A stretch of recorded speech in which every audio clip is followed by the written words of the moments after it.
Chapter 221, I Can't Even Touch My Girlfriend. Bruce Banner has 7 PhDs, and the wealth of knowledge in his head already tells him what's going on. In short, he couldn't see Duke, but Duke could see him. "Why don't you come out?" Bruce asked.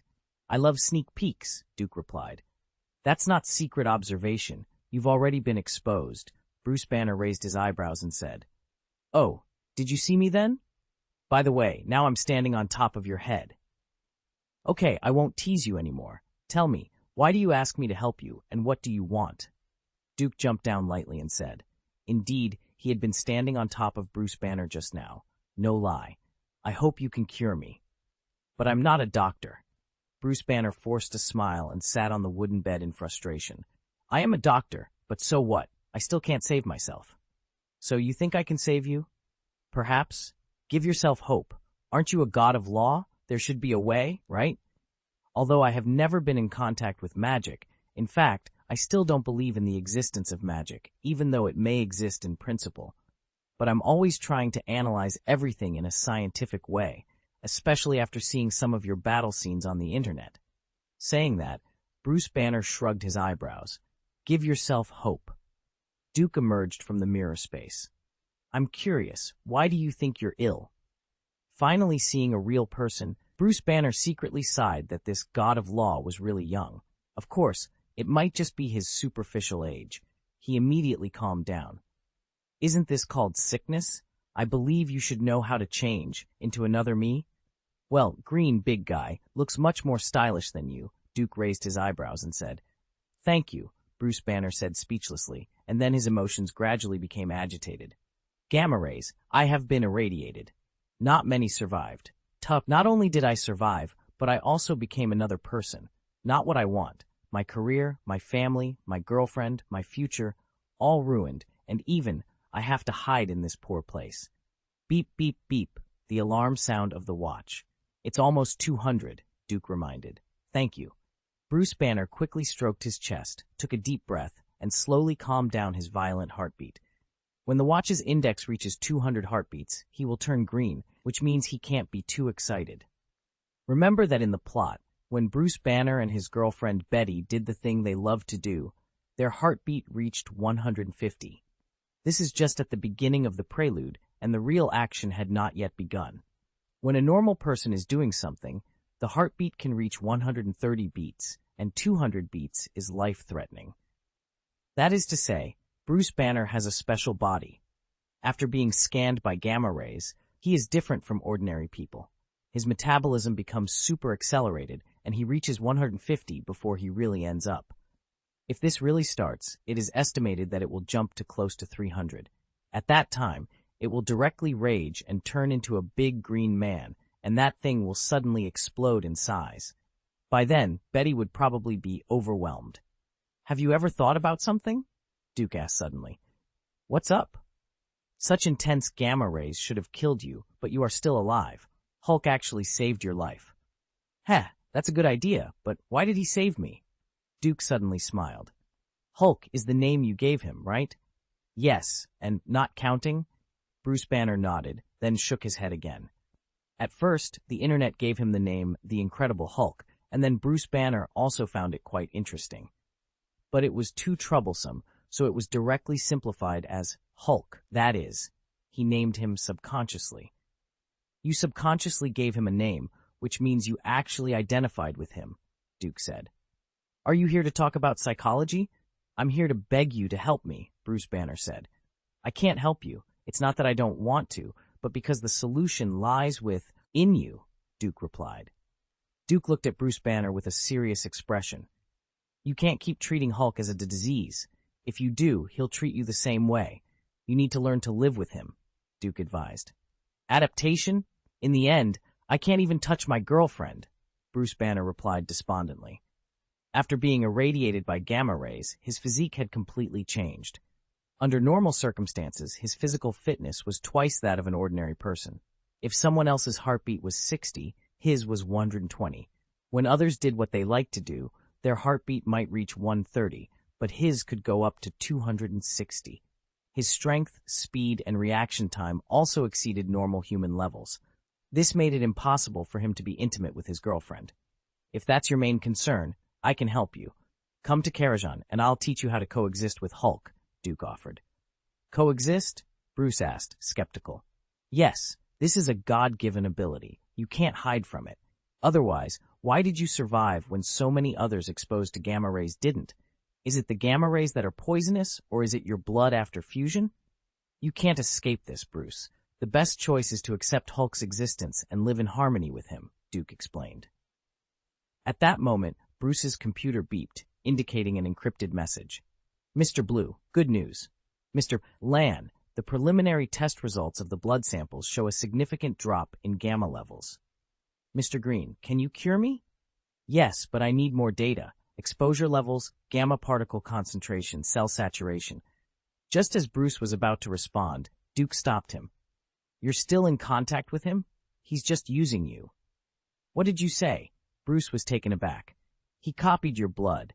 Because you gave him only a few samples, he made some different ones himself. He may want to help you, but he also has selfish motives. He wants to use your blood to create gods, Duke revealed. Bruce frowned tightly. Impossible. You're deceiving me. Deceiving you? Heh, but you have no choice, Duke said. What do you mean? Bruce asked, his heart pounding. Did you cut your finger while making guarana soda? Duke inquired. Bruce's heart skipped a beat. How do you know? But I already cleaned it up. Are you sure you cleaned it up? Duke pressed. I think so, Bruce stammered. I'm sorry, but you dropped 2 drops. One bottle got your blood in it, and you just wiped off the other drop, Duke explained. Bruce's heart stopped violently, and he suddenly felt a deep sense of dread. End of this chapter. Chapter 222. Get out, Mr. Banner. Bruce Banner's heart pounded violently as he sensed something was amiss. Seriously, how do you know so much? He asked, his voice tinged with suspicion. Didn't you just say that I am the god of law? Duke chuckled. Guarana soda in Milwaukee. An old man took a sip and found it very potent. Then he was hospitalized. You should know the result, right? Bruce Banner rubbed his forehead in frustration. Gamma poisoning will definitely be detected, and based on the origin of the guarana soda, they can probably deduce my hiding place. It's not a matter of probably, it's already happening, Duke said, entering the mirror space in an instant. He pointed to the detection lens that had just come in through the door. Pay attention to the door. Come on, Dr. Banner. I hope you can escape your old man's pursuit. If you manage to escape, we can discuss the Hulk within you again. Damn it. Bruce Banner froze for a moment, then hurriedly shoved his computer into his backpack. He quickly cleaned up, pulled out a 2-finger-thick rope, and climbed out of the window. This was a contingency plan he had prepared long ago in case he needed to make a quick escape. Downstairs, female employees of the soda factory were about to change out of their blue uniforms.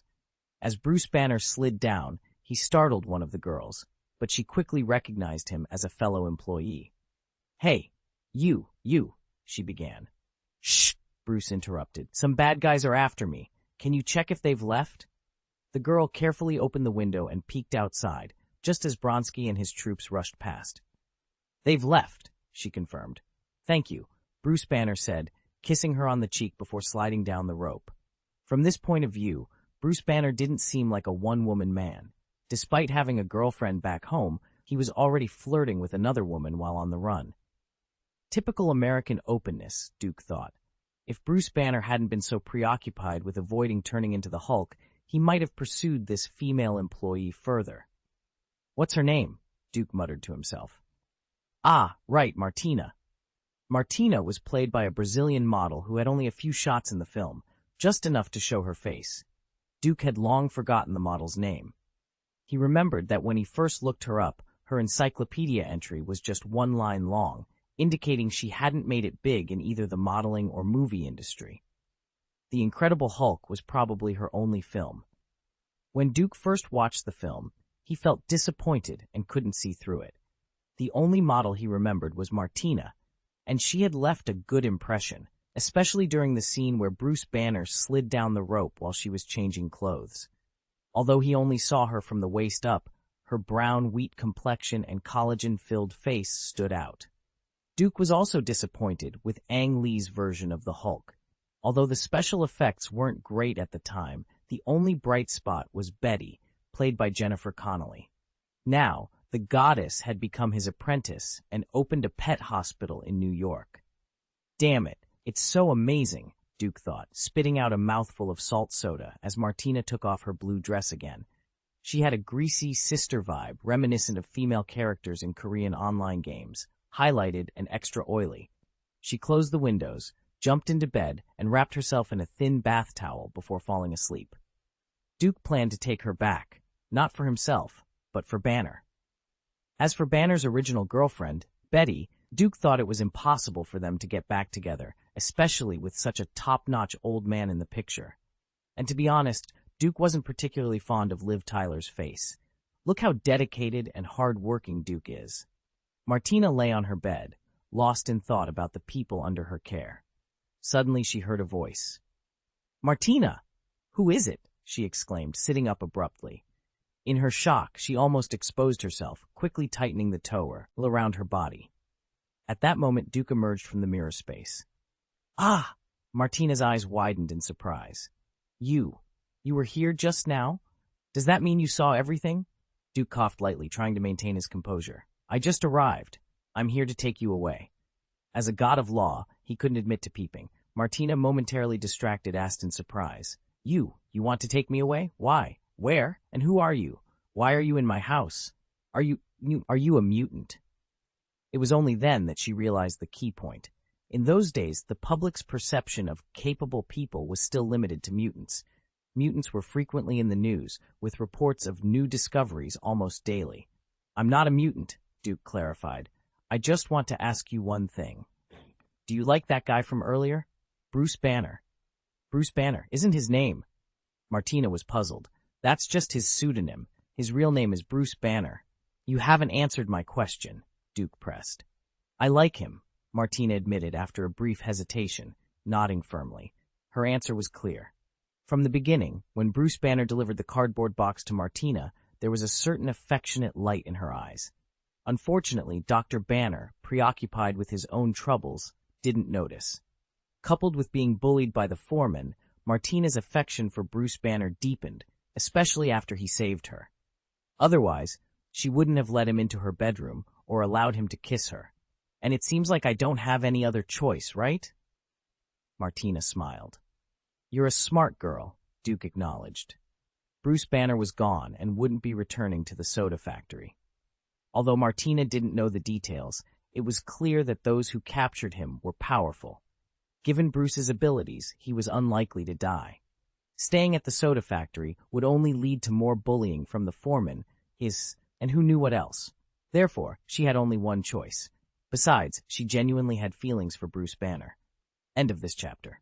Chapter 223, Hulk's Purpose. Duke brought Martina back to Karazhan, which inevitably raised questions from Diana. When she learned that Martina was the Hulk's lover, she stopped talking. Well, now Martina is a lover. After all, she hasn't broken up with her original girlfriend Betty, so Martina is just a lover for now, to be determined.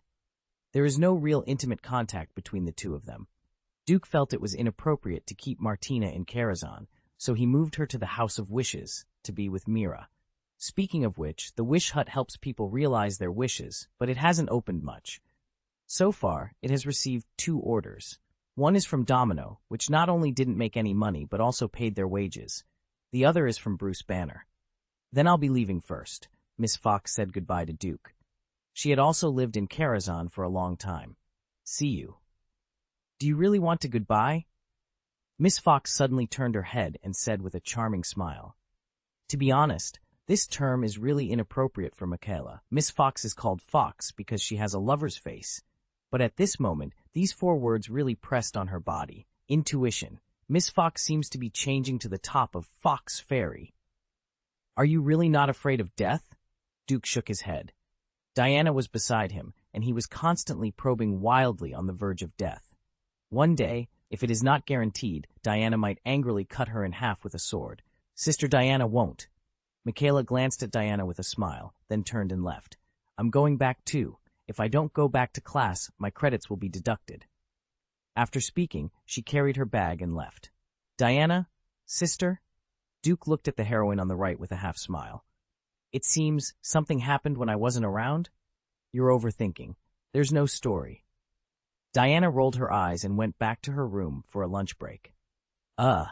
Duke scratched his head. Let's go to Bruce Banner. I don't know where this guy went. Michaela had arranged to live in Karazhan for a while because Duke was worried that Megatron would find her. In Transformers 1, the protagonist Sam was taken away by Duke, leaving only Michaela as the heroine. In Transformers 2, Optimus Prime also went to Michaela, and her information has been stored in the Cybertron chip, and now the new wave of Decepticons was disintegrated by him, and only Megatron was let go, leaving the foreshadowing. Then Michaela would be safe.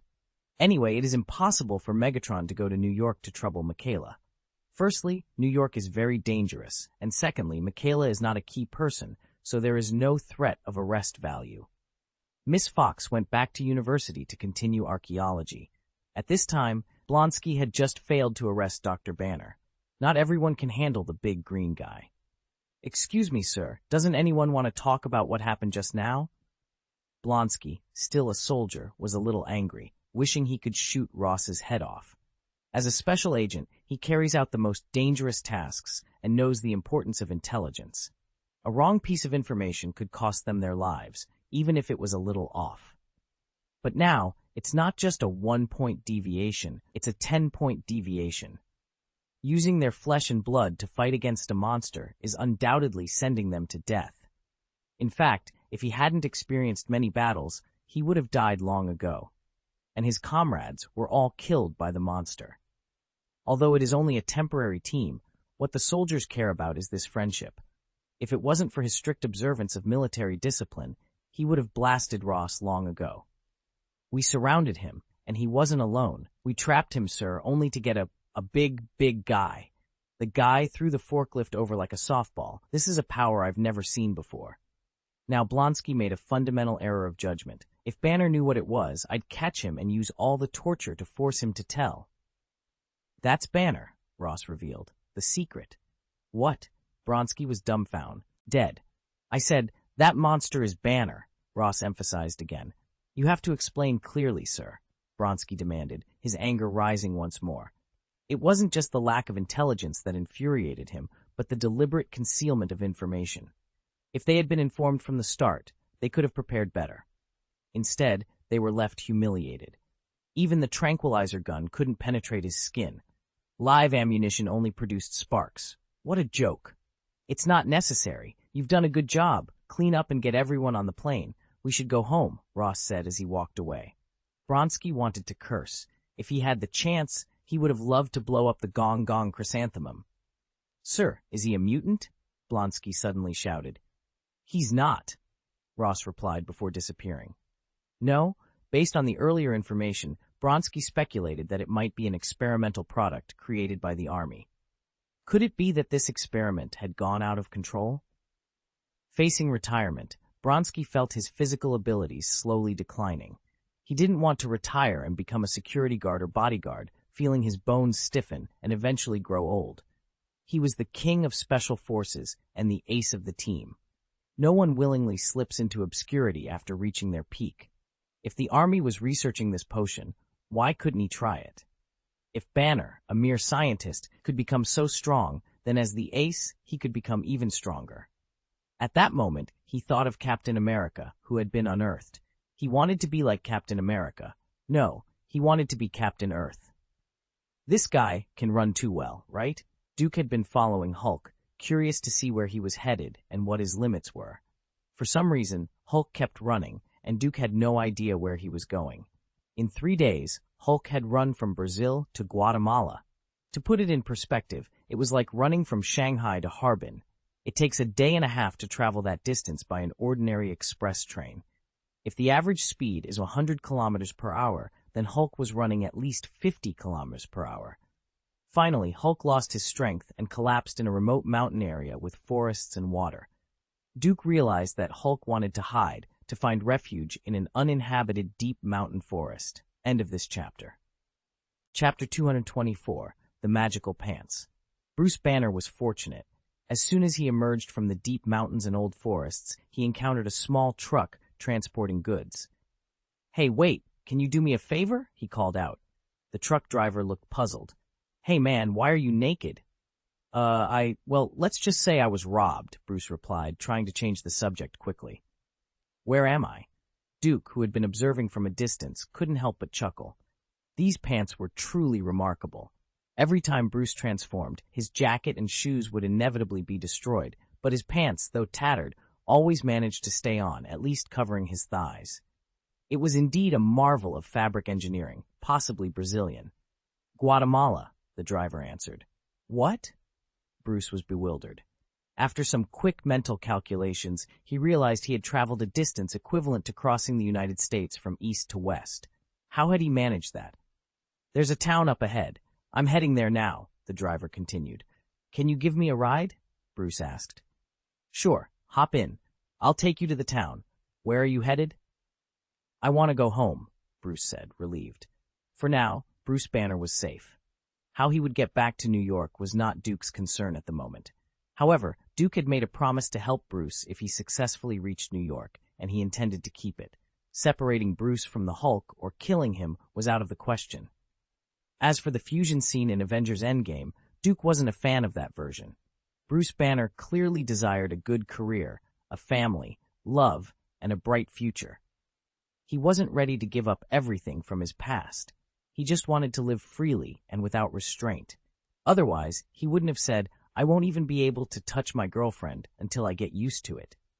It had been less than 2 years since he escaped from the lab, and he was still focused on curing himself and thinking about his girlfriend, Betty. The version that combines the Hulk and Bruce Banner might not be as massive as the full Hulk, but it was still formidable. However, that form wasn't something a human woman could handle. Duke's goal was to help Bruce Banner manage his dual life. In his normal state, Bruce needed to control his emotions and heartbeat better, and in his Hulk form, he needed to avoid losing his mind and going on a rampage. In essence, he needed to control his anger. Hulk was a fighter, and Duke was a magician.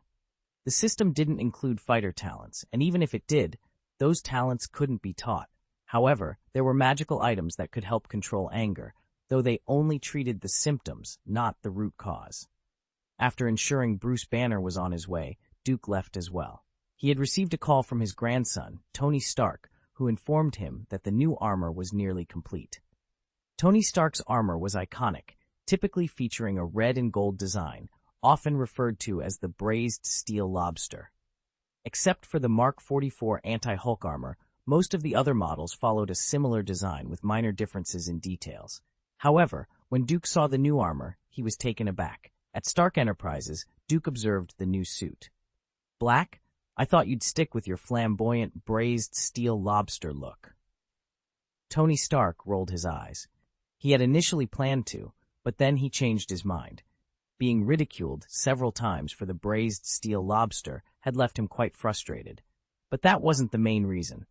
The skeleton material of the fallen King Kong couldn't be sprayed with color.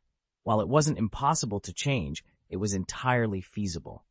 Tony Stark considered adding a layer of gold titanium alloy to the outer layer of the armor, but this was unnecessary and compromised the original functions of the fallen King Kong.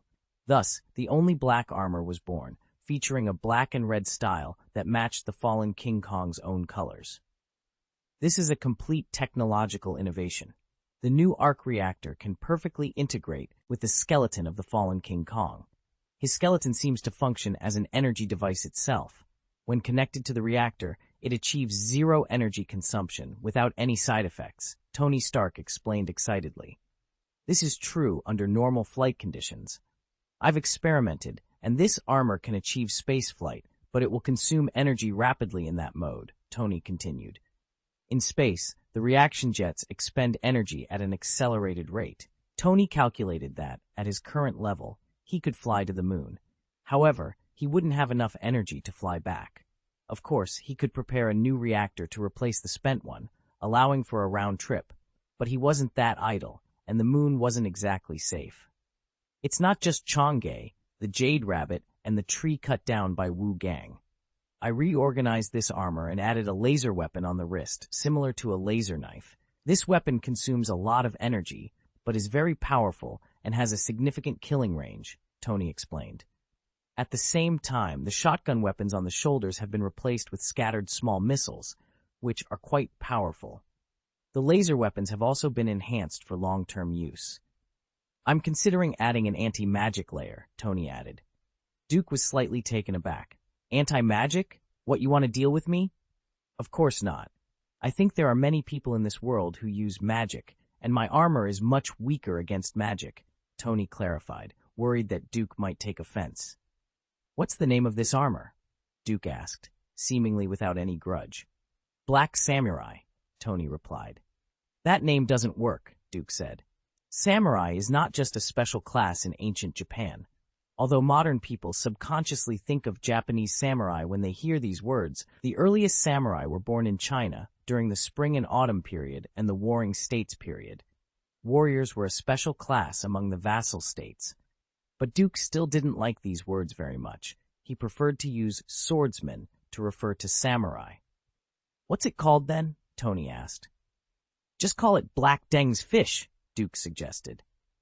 Looking at the fierce appearance of the armor, it really had the demeanor of Deng Shiyu. Tony Stark rolled his eyes speechlessly. Are you addicted to food? Not long ago, it was braised steel lobster, and now it's Deng's fish. Is Deng's fish black? Tony asked. Have you seen a Dunkleosteus? How do you know it's not black? Duke retorted. Tony was at a loss for words. He had only seen fossils of Dunkleosteus. It's the same with dinosaurs. Who knows if Dunkleosteus was white or black? Today, I surprised myself. I took a nap in the afternoon and woke up around 4:30 p.m. After waking up, I felt weak and thought I had symptoms of fatigue. Then my stomach growled, and I realized I was just hungry. I remembered that I had only drunk half a bowl of fruit and vegetable oatmeal at 9 a.m. As a fat person, although I don't want to admit it, once I am hungry, my body easily becomes weak. I quickly got up and cooked a bowl of sauerkraut beef noodles, added 3 eggs and 1 sausage, and the feeling of weakness disappeared after I was full. I took the train on January 28th and stayed for 1 night. Today is the 29th day. It is said that every time I wake up after sleeping, my forehead feels hot and swollen, and I feel like I have a cold. Whenever I take my temperature, I find that it is not even 37 degrees Celsius, usually around 36 degrees.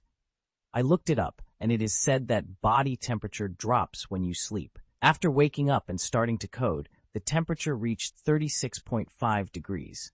Moreover, after waking up, the condition improved. After experiencing a cold and fever that disappeared within just 5 minutes, my temperature remained normal. I consulted Dr. Du Niang, who suggested that it might be due to kidney yin deficiency and fever. I've been drinking mulberry tea. Does it help? It's said that consuming this can compensate for kidney yin deficiency. Additionally, I've been struggling with nasal congestion due to rhinitis, which has persisted for nearly a week. Every time I try to sleep, my nose gets completely blocked. The nasal cold compress gel I bought years ago has come in handy, but I've noticed that it seems to be losing its effectiveness. Initially, 1 spray would clear my nasal passages, but now it takes 3 or 4 sprays and nearly a minute to start working. Moreover, the relief duration has decreased from 6 to 7 hours to just 5 or 6 hours. Does anyone have recommendations for a good rhinitis spray that doesn't lead to drug resistance and works a bit faster? End of this chapter. Chapter 25, The Birth of the Abomination. Back in New York, Bronsky's mood had shifted dramatically. The initial rage at the betrayal and being kept in the dark nearly consumed him. But then again, isn't he already dead? There's a saying in China, if you survive a catastrophe, you will be blessed later. Bronsky began to realize that this was his chance. If the military hadn't given up on the super soldier program, then he could very well become the second Captain America. Time was not on his side. His physical fitness was in continuous decline, making him feel increasingly powerless to perform his duties. If he failed a few more times, he might be forced into retirement. This was an opportunity he had to seize. But how? He wasn't one of Ross's subordinates, so he needed to earn his loyalty first. In simpler terms, he needed to gain favor. For a high-ranking general like Ross, simply applying to be the target of the experiment was useless. You can't just demand the super soldier serum as if you were the king of heaven. As for his previous anger, it was irrelevant now. He wasn't dead, after all. A dead team member whose name he didn't even know. What kind of friendship was that? I've made mistakes in missions before, Bronsky admitted. Excellent soldiers died in vain without knowing it. But I am a soldier, and I must fight on. Right? It's the bounden duty of a soldier. But this time, it's beyond my imagination. I can't just pretend it didn't happen. If you still want to catch him, count me in. Ross remained silent, sensing Bronsky's newfound loyalty. It wasn't bad, just a bit meaningless at the moment. With all due respect, I must say that next time we must be fully prepared, because once that guy appears, no matter how brave the fighter is, he will be scared out of his wits, sir. Good, Ross nodded. Do you want to become stronger? Bronsky knew the opportunity was at hand. He quickly stood at attention. Yes, sir. I don't want to retire like this and fail. I long for success, and I long for strength, Ross nodded. Who are you loyal to? This was a loaded question. Bronsky hesitated for a moment. Loyal to the military mission, to the country, or to General Ross? He knew this was the final judgment. One wrong choice and the opportunity would be lost. I am true to myself, and true to my calling, he finally answered. Very good. Ross was silent for a while, then patted Bronsky on the shoulder. Go back and wait for the notification. If you don't receive any news within 48 hours. I understand, sir. Bronsky nodded, turned, and left. As he watched Bronsky's figure gradually disappear, Ross nodded lightly. He's a handy weapon, but a bit impatient. To a certain extent, General Ross was similar to the former Colonel Phillips. He believed that soldiers loyal to their duties and who followed orders were the most suitable candidates for the super soldier serum injections. Colonel Phillips had originally ordered Hodge, who, despite being a bully, obeyed orders. Whether he endangered the world after the war was not his concern. He cared more about who had the most hope of removing the enemy's head. And now, Ross felt the same. He could see that Bronsky was selfish, but so what? He needed a super soldier who obeyed orders and helped him catch Bruce Banner. As for whether it would endanger society, no matter how powerful a super soldier was, he was no match for guns. Later, the facts proved that Bronsky was indeed formidable. He was kicked by Hulk with a powerful blow, but healed quickly. His self-healing power was not as strong as Wolverine's, but far better than Captain America's. Of course, the serum injected into Bronsky was not perfect. It might not enhance human physical strength to the same extent as Roger's, but it was several times better in terms of recovery. At this time, Bruce Banner had already crossed mountains and arrived in Mexico City, nearing the American border. 2 days had passed, approaching the 48-hour mark. Bronsky was restless. At home, Bronsky was consumed by restlessness. He didn't dare to go out or even sleep. He feared that if he left, he might miss an important call on his home landline. He was also afraid that if he fell asleep, he wouldn't hear the phone ring. Could it be, he wondered, that I might fail this proposition? After 47 hours and 50 minutes, his cell phone finally rang. He grabbed the phone and stood up abruptly. Hello, yes, this is Bronsky. Tomorrow at 3 o'clock in the afternoon? I understand. I will definitely be there on time. After hanging up, Bronsky excitedly pumped his fist in the air. Yeah, he exclaimed, but then he felt a wave of weakness wash over him. He hadn't eaten much, slept much, or rested well for 2 days. Even the strongest person couldn't function well under these conditions. I need to get some proper rest, he told himself. I can't afford to be exhausted for the interview tomorrow. After eating a little and taking a short rest, Bronsky lay down and finally slept peacefully. The next day at a certain military base, Ross spoke as they walked. What I'm about to tell you is absolutely confidential and very sensitive. It's crucial for both me and the military. You should have heard of the Super Soldier Research Project, Ross continued. Of course, Captain America, Bronsky nodded. Yes, he was the first super soldier and unfortunately his serum cannot be replicated. Can't be copied? Bronsky was slightly taken aback. This news was far from encouraging. Steve Rogers' serum was perfect, but Dr. Erskine, who developed it, was taken by Duke's staged death. The serum sample was completely lost, and it was also integrated into Captain America's DNA. So far, it can't be completely isolated and copied, Ross explained. Ross didn't hide the details. The incident involving Dr. Erskine was well known. The original Hydra assassination was entirely orchestrated by Duke.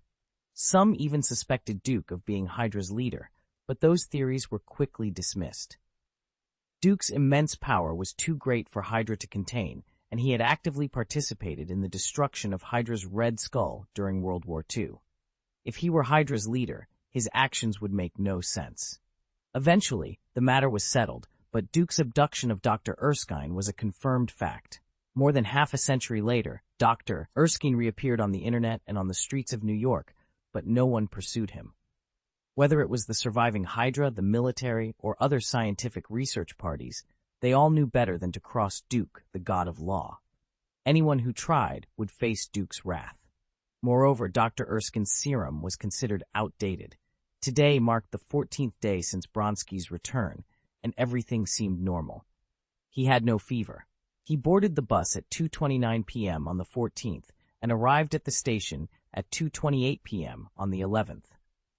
Few people were traveling on the 4th day of the Lunar New Year, and the train station was more than half empty. Most of the trains were also empty. This was likely due to the suspension of buses and cars and the closure of roads in villages, towns, and cities. Many people couldn't leave and were worried about getting infected. Bronski, however, thought differently. No one was traveling on the 4th day of the Lunar New Year, making the return journey relatively safe. If he delayed further, there would likely be a second high incidence period, making travel crowded and dangerous. He didn't know when his village and Luth would be closed, so he asked his brother to take him to Weifang Station. Fortunately, he arrived safely on the 29th. He was in a sleeper car, and there were only 2 people in his room, both from Xiapu. The other passenger was a woman who boarded at 2:24 p.m. on the 14th. If there was any risk of infection, it would have been on the 24th. Counting from the first day until today, it has been exactly numbered days, and I have remained safe. But I just discovered Zhong Nanshan's paper today, which states that there is a super virus carrier with an incubation period of up to new Ember days. I'm shocked and frustrated. I managed to stay safe for numbered days, but now it turns out the incubation period could be up to numbered days? This is an exception, but my heart is heavy with worry. Given my low immunity, I hope I am not such a super carrier. In any case, if I am unfortunate enough to contract the virus in the future, I will be infected when I return, not on the train. End of this chapter. Chapter 226. Is this Hulk Green Banner?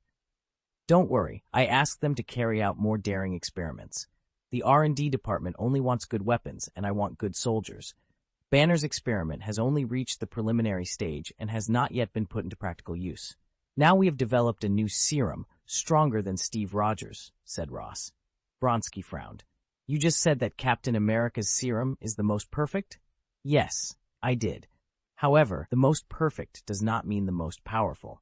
Steve Rogers' super soldier serum does not have any side effects, Ross explained. So, your newly developed serum has side effects? Bronski suddenly understood. It's also possible to say no, Ross replied. Bronski was confused. What do you mean? Because Dr. Erskine's serum parameters are locked in Steve Rogers' DNA, we can only use the blood left over from the early years for experiments. Although the new serum does not reach the limit of human potential like Captain America's, we have strengthened other abilities. So, in a way, it is not a side effect, Ross explained. Bronski understood that while the overall strength might not match Captain America's, the new serum would enhance specific abilities far beyond his. Which aspect has been strengthened? Bronski asked. Ross raised his eyebrows. That depends on your own luck. What do you mean? Bronski was confused again. Luck? Judging from the latest basic test data, everyone's enhanced ability is different. Some have enhanced vision, some have enhanced hearing, and some have enhanced responsiveness. Some even develop a sixth sense for crisis prediction, Ross elaborated. Bronski continued to be puzzled. So what kind of ability will I get? I don't know. Of course, you can choose to turn around and leave here, Ross said. No, I accept, Bronski declared. Very well. How old are you now, 45? Ross asked. 39, Bronski corrected. Wars make you age fast, don't they? Ross remarked. Yes, Bronski agreed. I have a way to make you stronger. Come on, Ross signaled. After the 2 injections, Bronski felt much lighter. He could run up a 5-meter-high wall with just a few kicks. In a 100-meter sprint, he was faster than Bolt and didn't feel tired. His heartbeat remained at a normal level. This made him ecstatic. This powerful feeling made him feel much stronger than Captain America. He felt like he could conquer the world. For the first time, he had the illusion that the sea was wide and the sky was high. As his strength grew, he also had the first inklings of rebellion, but he suppressed them. With this strength, he was no match for guns, and he needed more serum. Soon, the battle with the Hulk proved this point. Hulk kicked him into a serious injury, leaving him a puddle of mud. At Calvo University in Virginia, Bruce Banner looked for his girlfriend, only to be caught by his old father-in-law. During a brawl, Bronski was kicked by a big foot and flew out. Immediately, Hulk hugged his girlfriend Betty and jumped away, disappearing from sight. Within the mirror space, Duke was eating popcorn and drinking Coke. Next to him was the mermaid Mara, also holding Coke and popcorn. She wore a denim outfit that looked very fitting. "You just let him run away like that." Mara glanced suspiciously with her big, beautiful eyes. Duke had told her the importance of Bruce Banner and had wanted to subdue him more than once. But now, they were watching Bruce Banner run away? "I have a bigger plan, and winning over Bruce Banner is just one part of it." Duke smiled and took a sip of Coca-Cola. "It's just that I made a mistake in my judgment. What a bloody love triangle." He had always thought that Betty Ross was still Bruce Banner's girlfriend, but he never imagined she was already an ex-girlfriend. Psychotherapist Dr. Leonard Sampson also worked at Calvo University and was a colleague of Betty. During the 2.5 years after, Bruce Banner had once been romantically involved with Betty Ross. When he returned to her life after being on the run, Dr. Leonard Sampson, who had been dating Betty, became jealous and informed her father, General Ross. This led to the scene where General Ross arrested Banner at the school. "I used to admire Betty, but now, I have to say, this woman is really a scumbag, and Bruce Banner is an idiot for forgiving her," Duke muttered. He couldn't believe that the scenario of course I chose to forgive her, was unfolding right before his eyes, and it was happening to Bruce Banner. Banner had been on the run for 2 years, during which Betty dated Dr. Leonard Sampson. When Banner returned, Betty immediately left Sampson and went back to Banner. Does she just use Dr. Leonard Sampson as a tool to fulfill her needs? That's too scummy, Duke thought. Mara's beautiful eyes sparkled with curiosity. "What about you?" she asked. Duke hesitated. He realized he was in a similar situation. Betty was a scumbag, Banner was overly forgiving, and he himself was juggling 2 relationships. He coughed a few times and decided to change the subject. It seems that Hulk still has some sense and thinking, as he can recognize Betty as an ex-girlfriend. I suddenly remembered something. If Hulk and Betty were to get involved, would that count as cheating on Bruce Banner? Mara nearly choked on her drink and gave Duke a blank look. "I really admire your imagination, not to mention whether Hulk can be with Betty.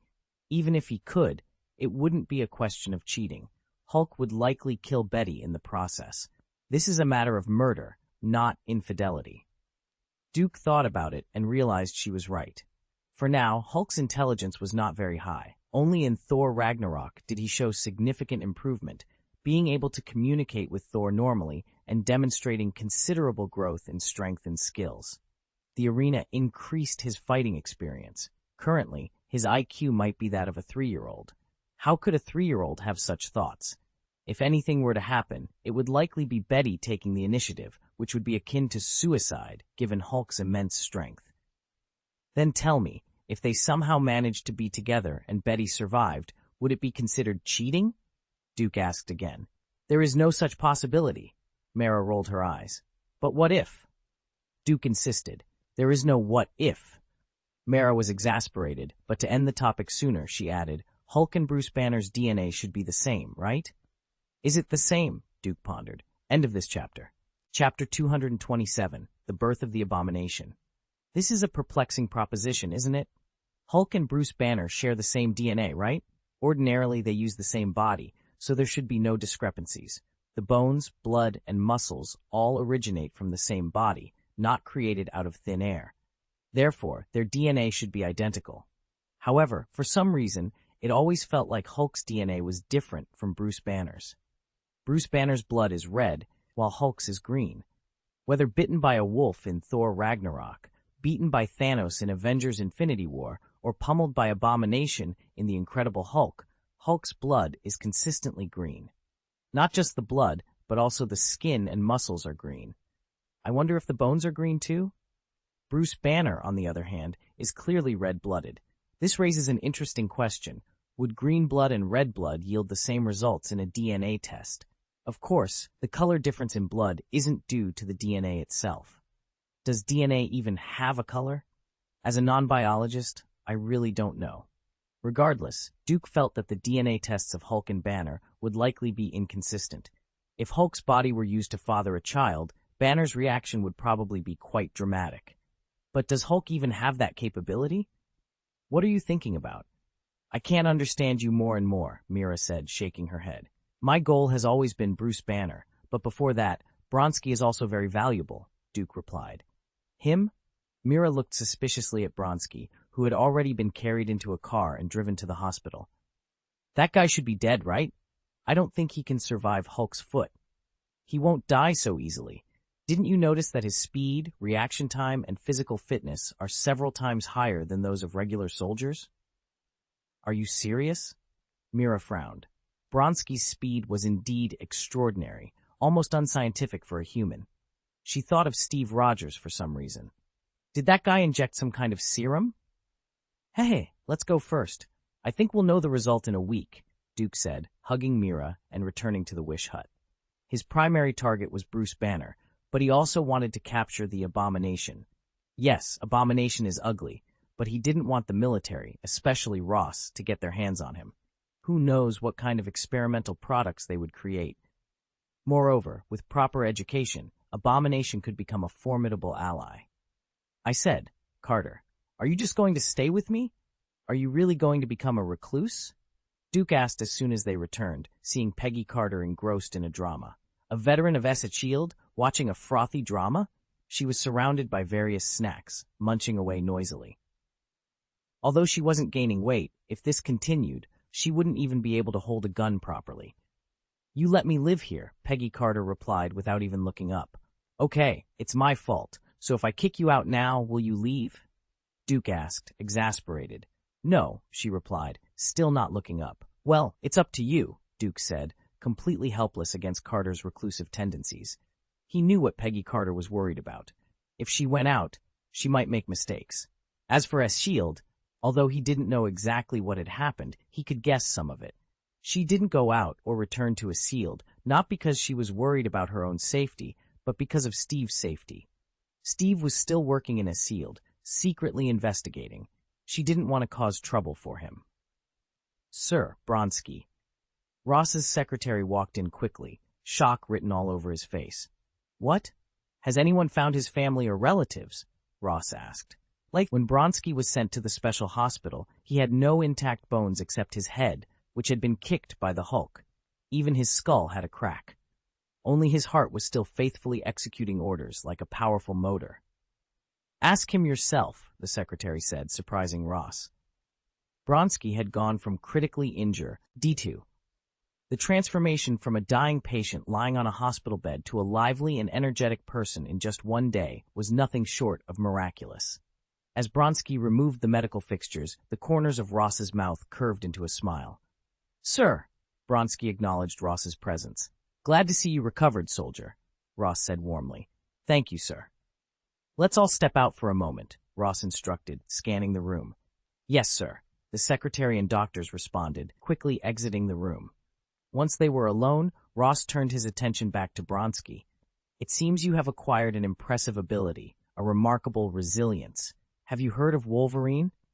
Of course, he's one of the top mutants, known for his super self-healing abilities, Bronski replied. Even if he hadn't known before, he would have learned from Duke's live broadcast. Logan had killed the 8-ton Titan Python. But that wasn't the most astonishing part. Logan had been swallowed whole by the python. As everyone knows, when snakes devour their prey, they constrict them first, which would have certainly broken Logan's bones. Coupled with the strong acid in the snake's stomach, Logan should have been corroded and melted. Yet, within seconds of being swallowed, Logan's claws had torn through the python's body, and he emerged unscathed. His resilience was nothing short of shocking. "I'm not even close to him," Bronsky admitted, shaking his head. Under similar injuries, Logan would have healed in mere seconds. "You shouldn't underestimate yourself. You had no intact bones in your body, and yet you healed within a day." "That's already very powerful," Ross reassured him. Bronsky nodded, feeling a sense of pride. In the future, as long as he didn't suffer a fatal attack, he could survive anything. "How do you feel?" Ross asked. "Ready for round 3. Bronsky responded with determination. "Good." Ross nodded approvingly. "Take a break and adjust your status." "Sir," Bronsky suddenly called out. "Yes," Ross turned back. "I have a question." "Go ahead." "Since there is super soldier serum, why don't you use it yourself?" Bronsky asked, voicing his curiosity. After the injection, he had felt rejuvenated, as if he had regained his youth. He felt so vigorous that he believed he could handle any challenge, even 9 girls in one night. He couldn't fathom why the older Ross wouldn't want to experience this feeling. Ross was silent for a moment, then a sly smile appeared on his face. "How do you know I haven't had the injection?" "Huh?" Bronsky was taken aback. "Do you think it's normal for someone my age to be this energetic and physically strong?" Ross asked, his eyes twinkling with amusement. Bronsky was left speechless.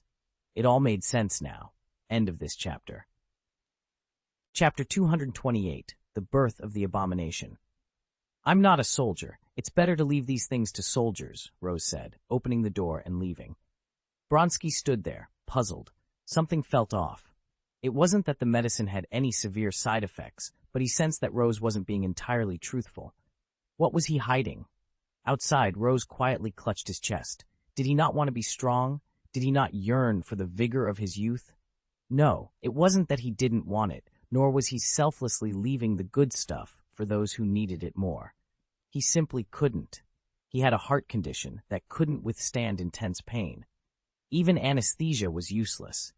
Anesthesia would only numb the pain, but his heart would still beat violently, potentially causing him to die under anesthesia and never wake up again. Even a low-intensity injection like Bronsky's was too much for him. Therefore, he only maintained the lowest microdose of injections to keep his energy and strength up. Elsewhere, Bruce Banner was having a heated argument with Betty Ross. "I don't believe in that so-called God of Law, Duke. He said he would help you once you got rid of the pursuers and arrived in the United States. But now, have you seen him appear?" Betty questioned. "Hush, keep your voice down. He might be around," Bruce Banner hissed hastily. Duke's ability to appear and disappear really frightened him. Now his girlfriend was speaking ill of Duke. What if Duke was watching them with a slight smile? Not to mention, Bruce had seen Duke do just that before. But Duke had returned to New York, knowing that Bruce Banner would eventually go there. He wouldn't stay away for long. "Are you too cautious? Let me tell you something. If he really wanted to help you, he would have done so when you were in the port of Bordeaux. Why did he want to test you? This is obviously playing with you," Betty continued. Bruce Banner was speechless. Also, how did he know about the gamma poisoning from an old man in Milwaukee who drank soda? It's far from New York. I don't believe he can know everything in real time, Betty added. Bruce hesitated. What Betty said made sense. The first part was suspicion, but the second part, Duke wouldn't really monitor the flow of guarana soda. He probably knew it from his father-in-law. With Duke's abilities, no secret was safe. You never knew if Duke was right beside you with a Coke in one hand and popcorn in the other while you were checking out A-level secrets. As for the test, it didn't make sense. If Duke really wanted to help him, why make him run back by himself? Why not just open a portal to New York? Why make him go through all the trouble? Even if it was a test, Bruce was a scientist, not a soldier. Unfortunately, Bruce forgot about the Hulk inside him. It was actually the Hulk that Duke was testing. Seeing her boyfriend's hesitation, Betty added, "Besides, you know Mr. Blue. He has helped you for more than 2 years and is a reliable partner. If he wanted to harm you, he would have betrayed you long ago. You wouldn't have been able to hide in the port of Bordeaux with peace of mind. Moreover, his treatment has already shown initial results."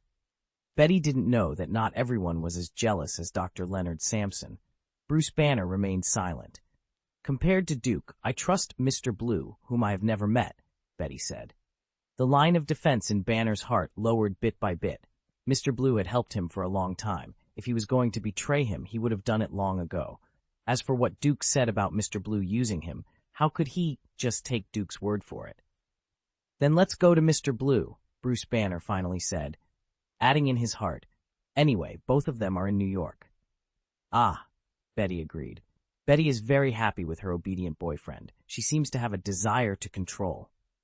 In The Incredible Hulk, there is a scene where a taxi driver races a car.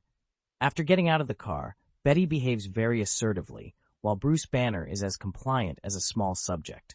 He has been traveling in various countries for the past 2 years, and he never uses a credit card. If he wants to escape, he must be asking for help now.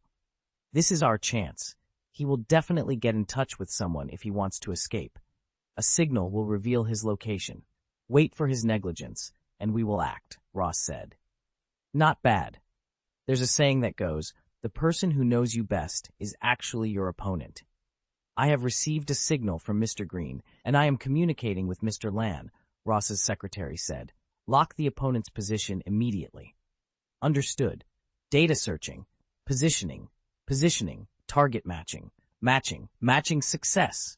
100% match. Sar, the secretary shouted. Have you found it? Yes, this person, the secretary said, pointing to the matched character information. Dr. Samuel Stern, living in Graben College in New York City, an expert in the Department of Cell Biology. General Ross took a deep look. Let's go. Although he successfully caught Bruce Banner, Ross keenly noticed that Bronsky was a little out of control. When asked if there were any side effects, the answer was yes. Yes, there are side effects. When strength increases, it becomes difficult to control one's own desire.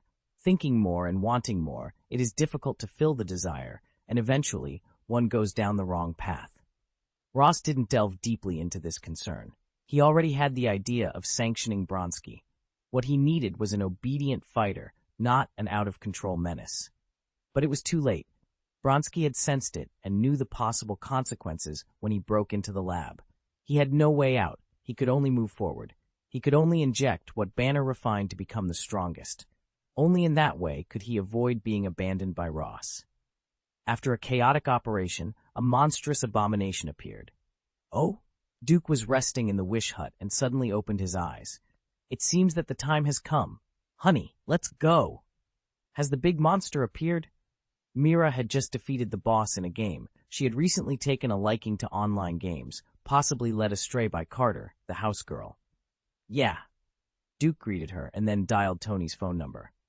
121st Street and Broadway Road, the northbound intersection, there's trouble. Oh, just the opportunity to test the power of my new armor. Tony Stark smiled, got his equipment ready, and then soared into the sky. End of this chapter. Chapter 229. Tony's network is hard. The battle at 121st Street and Broadway was already in full swing. Bronsky, like a wild beast out of control, reveled in the chaos and destruction. The sheer power to obliterate everything in his path fascinated him. Humans were too weak. He could crush them with a single step or tear them apart with a slight tug. Even cars, weighing several tons, were no match for him, easily crushed into iron lumps within seconds. His long-suppressed destructive desires were fully unleashed, and Broadway Road was left in ruins. The countdown to Bronsky's demise was rapidly approaching. Diana's painting boat, which was on Broadway, had been destroyed by a thrown vehicle. One could only imagine how furious Diana would be. In her rage, even Duke would have to send reinforcements threefold. But Diana was still in Karajan, and poor Bronsky had no idea what a fool he was. New York was a city teeming with powerful individuals. Besides Karazhan, the X-Men Academy was also nearby. Hidden within the city was the Karmitage New York Sanctuary at 177A Bleecker Street, although it was still several years before the emergence of Doctor Strange. The Justice League, led by Batman, was also a force to be reckoned with. Eating my bat doesn't make you Batman. Resist game. Start with me. In addition to these groups, there were many independent heroes, such as Iron Man Tony Stark and Superman in the neighboring metropolis. Superman hadn't joined the Justice League yet. Other tentative hero organizations, like S-Shield, were also present. In a city with so many masters, how could Bronsky dare to wreak havoc so recklessly with just a small experimental product? It was absurd. He was doomed to die. As the soldiers watched the monstrous figure smashing and burning everything in sight, they were at a loss. "Do you think it's afraid of bullets?" Two soldiers exchanged glances before turning to open a weapon box containing a rocket launcher. "It's up to you, brother." The bazooka seemed to give them confidence. Boom! The rocket flew out but was caught by the abomination. Although it exploded, it had no effect other than igniting flames on the abomination. Unfortunately, the flames looked fierce but didn't cause any burns. The soldiers were dumbfounded. On the plane, General Ross quickly yelled, "Hurry up and evacuate." The driver reacted and sped away in the jeep, but one wheel was crooked and they couldn't move fast. Coupled with the traffic congestion, they were soon overtaken by the abomination. The next moment, it was over, and the video screen turned to static. Everyone knew what had happened. 4 brave and fearless soldiers had perished. On the plane, Ross was furious, ordered to transfer all troops to Harlem. He hadn't recognized the abomination at first, but in the moment the soldiers died, he saw Bronsky's face up close. Despite the drastic changes, he could still see traces of Bronsky. "Sir, should we contact the X-Men Academy?" a subordinate asked. Monsters of this level were beyond their capability to handle. While contacting Karajan would be ideal, it was not always possible. The X-Men Academy was the next best option, though they could only be contacted through the President or the White House Secretary. "This is our responsibility." Ross glared at his subordinate coldly. "Let me go. You send me there. No matter how many of you there are, it's useless," Bruce Banner said. Betty was furious and grabbed Bruce Banner's clothes. "What are you talking about? Do you think you can control it?" No, it's not control. It's, what if it can't be controlled?" Ross objected. If Bruce couldn't control it, the result would be catastrophic. Monsters that can't be contended with will bring even more catastrophe, and he will have to write more reports. That guy was created by us. Just then, the broadcast changed, and a rousing song rang out, "Shoot to Thrill." In Reunion 1, Tony appeared on stage to tamper with the Black Widow broadcast, bombarding Loki's background music, and T became Iron Man's exclusive music. As long as this BGM sounds, it means that Tony Stark has appeared. "Hello, Dr. Banner. I'm Tony Stark. I heard that you have been arrested. Do you need me to rescue you?" Tony Stark's joking voice came through the communication. "Stark?" Banner was slightly taken aback. Both of them are experts who have reached the peak in their respective fields, and they both know each other's strengths, but they have never really met each other. Even talking to each other, it seems that this is indeed the first time. Before Banner could reply, Ross's men had already caught Tony Stark's trace. "Sir, I found a person flying at high speed." That should be Tony Stark. Tony was just talking, just kidding, to get off the ground. He wasn't really going to save Bruce Banner. Turning around, he rushed towards the abomination. This also made Ross relieved. If Tony Stark really came to save Banner, it would be quite troublesome. His identity, the chairman of Stark Enterprises, alone makes it difficult to move him. Moreover, the military also maintains close cooperation with Stark Enterprises. Although the military's trade is outlawed, there are other ways of cooperating. With these 2 points, it is not easy for him to touch Tony. Not to mention the close relationship between Tony Stark and Karajan. According to intelligence, Duke was friends with the Stark family in 1920. In terms of seniority, Duke is Howard Stark's uncle and Tony Stark's grandfather. If Tony is moved, Duke will certainly not sit idly by. In addition, Howard Stark is one of the founders of S-Shield. Although S.H.I.E.L.D. will not use power for personal gain, Tony is the son of one of the 3 elders after all. And another veteran, Peggy Carter, also recovered young, and was regarded as Tony Stark's aunt in terms of seniority. The relationship network is very strong, and it cannot be moved casually. Fortunately, Tony Stark didn't come to rescue Banner. Otherwise, he really wouldn't know what to do. "Hey buddy, can you please stop?" Tony flew down and directly hit Abomination's right ankle with 2 shells. Although the latter was not injured, he couldn't maintain his balance and hit the ground with a bam. "Tony Stark?" Abomination slowly got up and looked at the Tin Woodman in the sky, feeling a little puzzled. In his impression, Tony Stark was red. Why is he black now? If it weren't for the red part on the battle armor and the shining light against the background of the dark night sky, it would be difficult to spot him. Ugh. Seeing the Abomination turn around, Tony made a retching gesture. End of this chapter. Chapter 230, Subduing the Big Boss. Tony Stark didn't actually throw up, he just put on a show. "I'm sorry, but I didn't expect you to look like a snot monster," he quipped, noting the Abomination's snot-colored appearance. "Fool," the Abomination growled, glaring at Tony Stark. Unlike the Hulk, who lost his mind and just smashed everything in sight, the Abomination retained his intelligence. He knew the black-armored man in front of him wasn't easy to deal with, especially since Tony could fly. As long as Tony stayed airborne and bombarded him from a distance, the Abomination knew he wouldn't stand a chance. Tony Stark's weapons were far more advanced than the military's old-fashioned bullets. They included lasers. The Abomination had seen Tony's combat videos and knew what he was up against. Glancing around, the Abomination noticed the crowd. If things got desperate, he could rush into the crowd, thinking Tony Stark wouldn't kill innocent people indiscriminately. There had to be some constraints.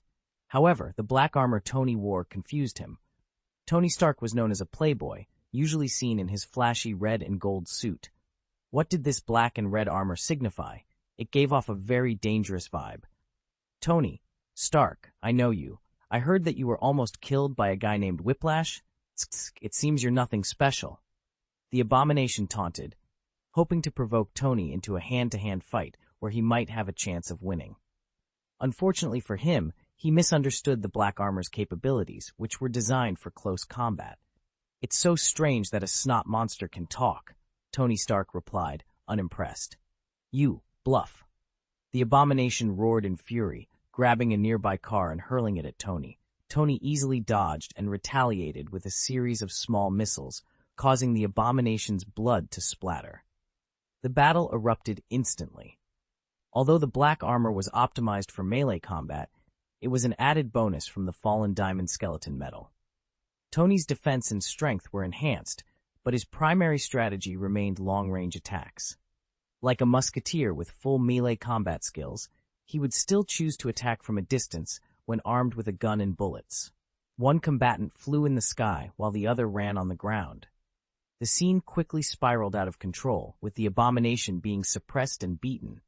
Unable to fly, the Abomination could only throw obstacles into the sky.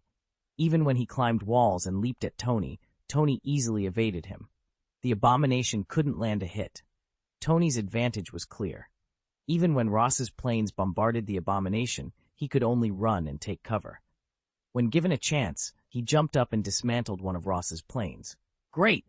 Inside the plane, Ross's subordinates cheered, "Kill that bastard!" "Iron Man, come on!" they shouted, but Ross remained serious. In his view, even if Bronski had become a monster, he was still military property. Tony Stark's interference complicated matters. Ross couldn't afford a direct conflict with Tony Stark, as it would put him in a difficult position. If Tony defeated Bronski, the research parameters might drop significantly. Bruce Banner, watching with a serious expression, had his own plans. He wasn't just a pure and kind guy, he had his own agenda. He intended to kill the Abomination himself and use the opportunity to escape. He didn't want to be taken back to Ross's lab and become a guinea pig for daily blood research. However, with Iron Man now in the picture, his plans were thwarted. Ross would never let him go down. The battle between Iron Man and the Abomination raged on. In the destroyed laboratory, Samuel Stern had completed his transformation. "Haha, is this power?" he exclaimed. "Oh, wonderful, incredible, such a powerful psychic ability. Ha ha ha, it really suits me perfectly." At that moment, an unharmonious voice interrupted. "What kind of strange creature is this? Why does it have such a big head? Ouch, it's so disgusting, it looks like an alien from Peru." "Who?" Samuel Stern turned around angrily. "What Peruvian alien? Did they think he was some kind of monster with a long head?" They clearly didn't understand his greatness, but his IQ was rising rapidly. As he turned, he saw a beautiful young woman, and his heart began to race. "Samuel Stern," he heard someone say. Who was this man standing so close to the young woman? Damn it, it was the god of law, Duke. Recognizing him, Samuel Stern broke into a cold sweat. That's right, it's me, Duke said. And you are Dharma God Duke, right? Do you need anything from me? I'm happy to help, Samuel stammered, realizing he couldn't possibly deal with Duke. Duke nodded. This was the guy who had turned Bronsky into an abomination, only to be knocked aside by Bronsky. Then, Hulk's blood extract had dripped onto his wound, causing rapid physical changes. His skin began to turn green, and his skull expanded upwards until he became a big boss. You gave my woman a lewd look just now. I'm going to kill you. Do you have anything to say? Duke said lightly. Mira rolled her eyes. She had felt it too, and it made her very upset. Samuel Stern's heart skipped a beat. Kill him. No, no, no. If Duke wanted to kill him, he wouldn't be talking. Samuel understood instantly, his IQ having increased countless times. He knelt abruptly. I didn't know. Please forgive me, Lord Fashion. I am willing to work for you, begging for my life. Before meeting the big boss, Duke had planned to kill him. After all, this guy was a villain, and Duke didn't want to leave any loose ends. But this man could be both good and evil. In his green-skinned state, he and the Abomination were both Hulk's old enemies. However, the big boss had also changed his mind, regained his strength, and turned into a red-skinned person. He had joined General Ross's Thunder Agents as the Redhead and became the team's think tank. The big boss had a super high IQ, which Duke could use to his advantage. He could arrange for a brain tank for the team he planned to build later. But the premise was that the big boss had to change from green skin to red skin. I can spare your life, Duke began, but Mira got angry and pinched him hard. Duke deliberately pretended to be in pain and smiled apologetically. Of course, if you angered my woman, I will give you a punishment. Whether you can survive it depends on your own ability. Mira let go of her hand. Huh? The big boss heaved a sigh of relief. No matter what the punishment was, as long as there was a chance. He was afraid Duke wouldn't give him a chance and would just end him. End of this chapter. Chapter 231. 1 month immediately, Duke opened a portal, threw the big boss into the spell array outside Karazhan, and then transported all the Hulk's blood samples and other materials cloned by the big boss into Karazhan's laboratory. That was Professor Erskine's territory. Where is this? The big boss shuddered as he saw the huge monsters gradually approaching him. They were the skeleton reptiles from Skull Island, but they were all souls. You have 1 month. This is both your punishment and your test. During this month, you will not be killed, but you will endure endless attacks. If you want to end this game, then turn yourself into a redskin. When your skin changes color, your punishment will end, Duke said slowly. The big boss was confused. Change color? How did Duke know he would change color? He didn't even know it himself. Because of the Hulk's blood extract, his body had turned green. Would it turn red now? Wait. Become red. How can you be sure that I will be able to become red? What if I can't at all? The boss was anxious. You have no right to bargain now. In short, the sooner you become red-skinned, the sooner this disaster will end. If you don't turn red within a month, then the rest of your life will be a nightmare. You will only have 1 meal a day, which someone will deliver to you. The rest of the time, they will attack you anytime, anywhere. Duke pointed to the skeletal reptiles watching around, smiled, and turned to leave.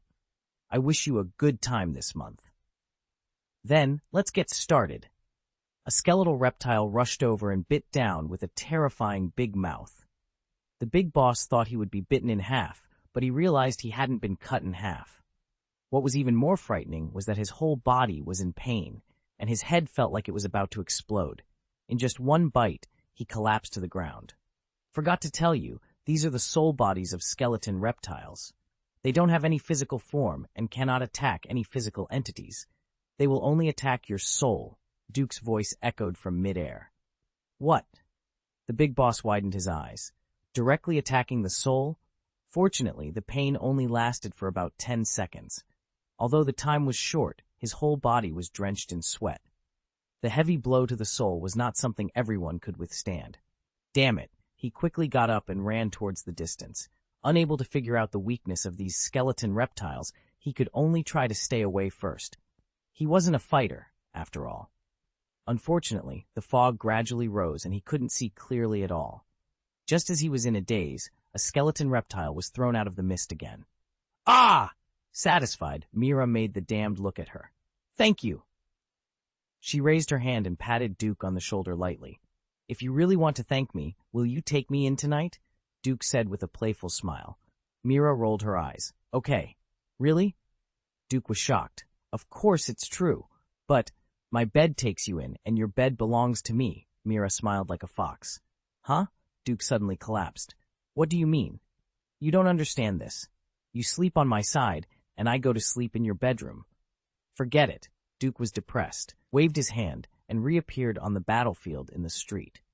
Looking at the almost demolished 121st Street, Duke sighed speechlessly. Thanks to the fact that Broadway wasn't seriously damaged, otherwise, the whole of New York and the entire United States would have faced another financial crisis. Of course, it didn't matter to him. New York, you are really in trouble. Thinking that the Chitauri invasion would break out next year, Duke was even more speechless. New York is destroyed quickly, and it is rebuilt very quickly. Huh? Duke frowned suddenly, wondering if Loki would appear as in the original plot. This world was not just as simple as Marvel. And after he advanced to the demigod level last time, Odin sent his son Thor down to congratulate him. Thor was very arrogant at that time. But that's not the point. The point is that Loki also quietly teleported over from the Rainbow Bridge, but unfortunately, he was blocked outside Karazhan. The door only allowed Jennifer and Thor to enter. Loki was not on the guest list, so he was bounced out. At this moment, Duke became aware of Loki's presence. However, he didn't pay much attention to him since Loki couldn't come in, and the trickster left soon after. Gee, I wonder if the drama of Avengers 1 can still unfold. The battle between Tony and the Abomination had reached a fever pitch. In close-quarters combat, the power of Tony's black battle armor was not inferior to the Abomination's, but it required propulsion power. Unfortunately, Tony couldn't use his full strength because Duke wanted a complete Abomination. This prevented Tony from using the laser knife, which would have cut off the Abomination's limbs long ago. As long as this guy didn't have the heaven-defying recovery ability of Wolverine, Tony could easily settle it. It's a pity that now he could only use the Great Hammer to blast the Abomination. It was similar to fighting Thanos in Avengers Infinity War. Unfortunately, the power didn't seem to have much of an advantage. The Abomination was stronger than the Hulk and was covered in reptile-like scales. Yes, although you couldn't see it, there were indeed very small mind sheets attached to his body surface. His body tissue could also withstand huge impacts, such as shells and powerful energy blasts, without taking damage.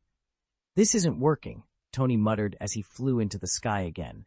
The weapons carried by the armor could only injure the Abomination, but couldn't kill him. In terms of melee strength, it could only defeat the Abomination. Just like the out-of-control Hulk in Avengers Age of Ultron, it could only be injured, but was difficult to stun. I'm so stupid, it seems. A laser knife is going to be necessary, Duke said. If he wanted to complete the Abomination, the laser knife could completely cut off the Abomination's body tissue. With a foolish trick, the Abomination quickly climbed to the top of a building and jumped towards Tony with a big leap. How stupid, Tony remarked. In the air, the Abomination's sensitivity was completely useless. He was a target. Tony dodged and returned a few shells to the Abomination. However, the Abomination grinned at Tony. Hey! Damn!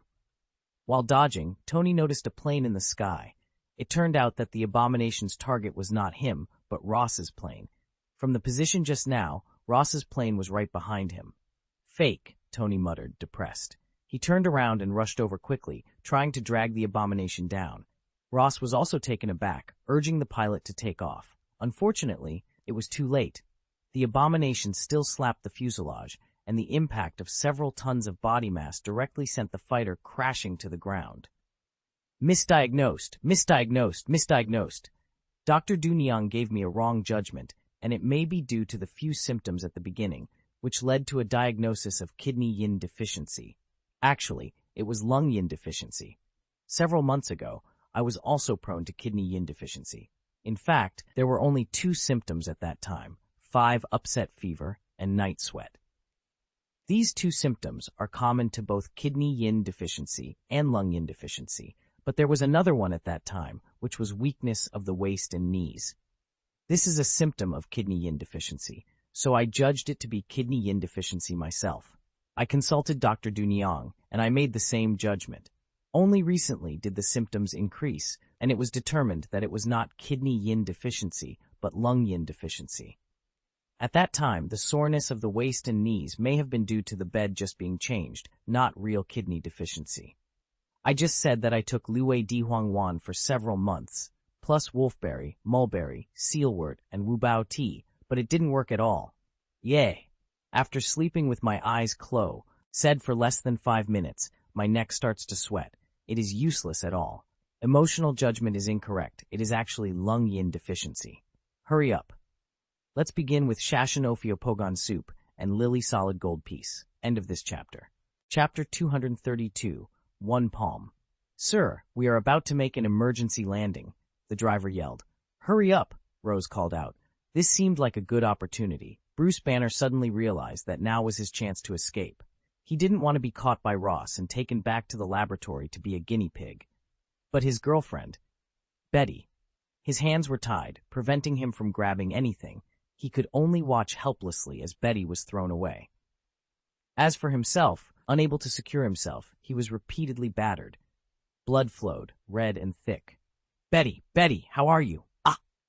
Seeing his girlfriend faint, Bruce Banner became furious. His body swelled and turned green little by little.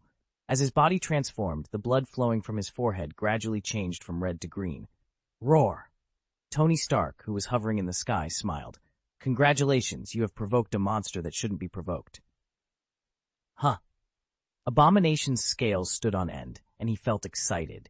Yes, the scales, but because they were so small, they couldn't be seen clearly even when they were raised. He had always taken it as his duty to capture the Hulk. Even as a monster, releasing his desire to destroy wildly, he had not forgotten his duty. Now, of course, duty had become a lifelong enemy that must be destroyed. Watching the helicopter gradually unfold, Bronsky prepared for the challenge with all his strength. Roar! The enlarged Hulk finally pried the helicopter open. Thanks to him, Rose, who was crushed by heavy objects, would undoubtedly have died otherwise. The furious Hulk bounced out like a cannonball and hit Abomination with a strong knee. Abomination couldn't react at all. Hulk was too fast. Before he could make a move, he felt his face being hammered. It felt like a mountain had been thrown over. He felt his nasal bone burst and his head buzzed. Then he felt everything around him passing by quickly. He knew he was shot. Very angry, but the problem was that he couldn't stop until he hit the wall hard. Wow! A mouthful of blood. It was a pity. Before he could react, Hulk dropped from the sky with a Jianjin fall. 2 thick green feet stepped heavily on Abomination's arms. Click! There was a cracking sound, and Bronsky knew his arm was broken. The shock in his heart was unparalleled. Could it be that even with his power, he was still not Hulk's opponent? No. How can this be? No. Unbeknownst to Bronsky, he was completely different from the Hulk. His transformation was very stable, and his power strength was constant. It didn't grow with anger, so the power didn't fluctuate like Hulk's. Abomination's transformation was stable, unable to switch back and forth between his human and monster states, but it retained Bronsky's full personality and intelligence. Hulk was different. In theory, as his anger grew, his strength would also grow. But now, with his girlfriend stunned, a powerful force erupted between life and death, directly crushing the power of hatred. Attacks came one after another.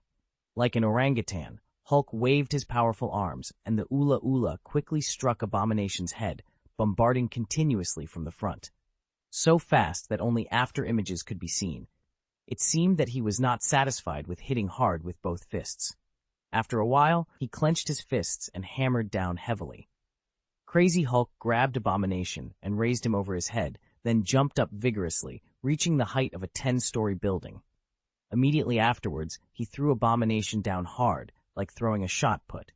Then his feet sank, and he fell like a meteor. Wow, pray for him. Tony silently drew a cross in his heart.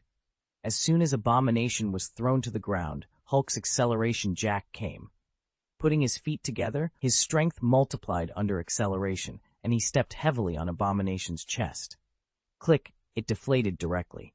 Unsatisfied with this, a huge fist followed closely behind. Enough! A small figure suddenly appeared in front of the Abominat, Ion, and lightly raised his palm. Boom! A sound exploded, shattering the surrounding glass. Yet the thin human remained unscathed. A thin arm, completely incomparable to Hulk's muscular explosive power, had resisted the blow. Who could imagine that a matchstick could withstand the strike of a hammer? But this man did. It was so outrageous, so defiant of logic. The surrounding refugees were equally shocked. The scene was too astonishing, too contrary to expectations. An event that seemed absolutely impossible had actually occurred. It was as if a person with disabled legs had outperformed Usain Bolt. This was so unrealistic. People rubbed their eyes vigorously, trying to see if it was an illusion. It did not seem to be. "Is that Duke?" Ross held his daughter away from the helicopter that was about to explode at any moment, then looked at the human in the field suspiciously. He couldn't understand why Duke would save Bronsky. "Calm down," Duke commanded, jumping up and delivering a hard punch. Boom! The punch hit Hulk in the face, sending him directly to the ground. Hulk bounced up slightly before falling back down. Hiss! Tony Stark was stunned. Did he know that Grandpa was so powerful? Wasn't he a magician? Why was his strength so immense? Could it be that the game was a lie? He had seen the video of Metropolitan Square, and although Duke flew past Superman, his arm was frozen. Tony had thought it was a bonus from magic, but now, without using magic, Duke had smashed an angry Hulk to the ground with one punch. Oh my God. Hulk and the Abomination had fought with no clear difference in strength. They had exchanged dozens of blows without a decisive outcome. But now, Hulk was absolutely crushing the Abomination in terms of strength. Didn't he almost get smashed into pieces? Yet Duke was able to punch the Hulk, who had crushed the Abomination, to the ground, leaving him unable to get up for a long time. How strong was this power? The ground had been smashed into a large crater. Superpower, the talent from Superman, provided strength on the same level as Superman, absolutely crushing Hulk. Similarly, there was also super defense, allowing Duke to lightly raise his palm to block Hulk's attack. Without these two abilities, even a demigod-level mage would not dare to block Hulk's power with their body. That would be pure folly. Roar! Hulk obviously didn't lose so easily. After 20 seconds, he shook his head and stood up from the pit, staggering. The angry Hulk no longer distinguished between friend and foe. After spitting out a mouthful of blood foam, he rushed over again. Of course, he was blocked by another light palm. "You, calm down first," Duke said coldly. A violent gush of cold air erupted, and Hulk's fist froze instantly. Immediately afterward, the thick layer of ice swallowed Hulk bit by bit, freezing him completely. Hulk, end of this chapter. Chapter 233, Emotional Mentor Duke. Duke! Rose stood up slowly, her gaze sharp and unwavering despite Duke's powerful background. "General Ross, hello," Duke replied, turning to face her. "I really want to know, why did you go to save him?" Rose asked, her voice steady. "I also want to know, why do you ask such a question?" Duke responded, his tone calm and measured. General Ross was taken aback, momentarily speechless. "If I hadn't intervened, you would have stopped Hulk, right?" Duke continued, waving his hand dismissively. "All right, let's not waste time on pointless questions. I won't hand him over to you. God knows what kind of experiments you'll conduct. Brown chicken shreds or something. Hulk is not up for negotiation. He is the one I want to invite." Indeed, Bruce Banner was in a dire state, coughing up blood. General Ross's anger flared. He desperately wanted to take Bronsky back, but his plans had fallen apart. Provoking Tony Stark was risky enough, but challenging Duke was out of the question. At that moment, Betty Ross began to regain consciousness. She opened her eyes, dazed, and upon seeing Hulk frozen, she ran towards him in a panic. "Stop!" Duke shouted, frost forming under his feet as he rushed towards Betty like a sharp arrow. Betty's face turned pale. The situation was far from beautiful. "Betty!" Just as the icy arrow was about to strike Betty, her father, General Ross, leaped in front of her, his legs instantly freezing. Despite his enhanced strength, the cold overwhelmed him. "You!" Betty Ross glared at Duke, her eyes filled with fear and anger. "Tsk. I didn't expect General Ross, who always seemed indifferent to family, to have a moment of fatherly instinct." Duke remarked, clapping his hands and dispersing the ice. But don't think I'm joking. I mean what I say.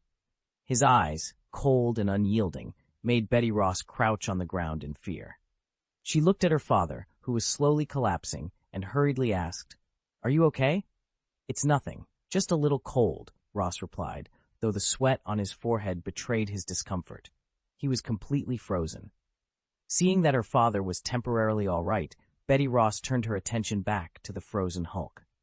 "Why won't you let me go? He is my boyfriend. I have the right." "Oh, I don't think you have that right," Duke replied disdainfully. "I just want to ask you, what have you been doing during the nearly 3 years since Bruce Banner disappeared?" Betty Ross hesitated, caught off guard. "Personally, I think Dr. Leonard Sampson is a better match for you. You two seem perfect for each other. One jealously informed your father of Banner's return, and the other switched partners as soon as Banner left, only to kick them out when Banner came back.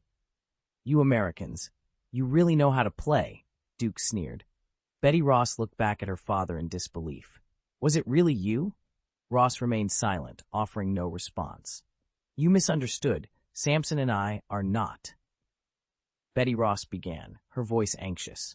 "Not what? Didn't you get involved with him? You have quite the nerve. Whether you were physically involved or not, it's still emotional infidelity. When you were dating or interacting with other men, did you think about Banner? When you betrayed him, did you remember that you were his girlfriend?"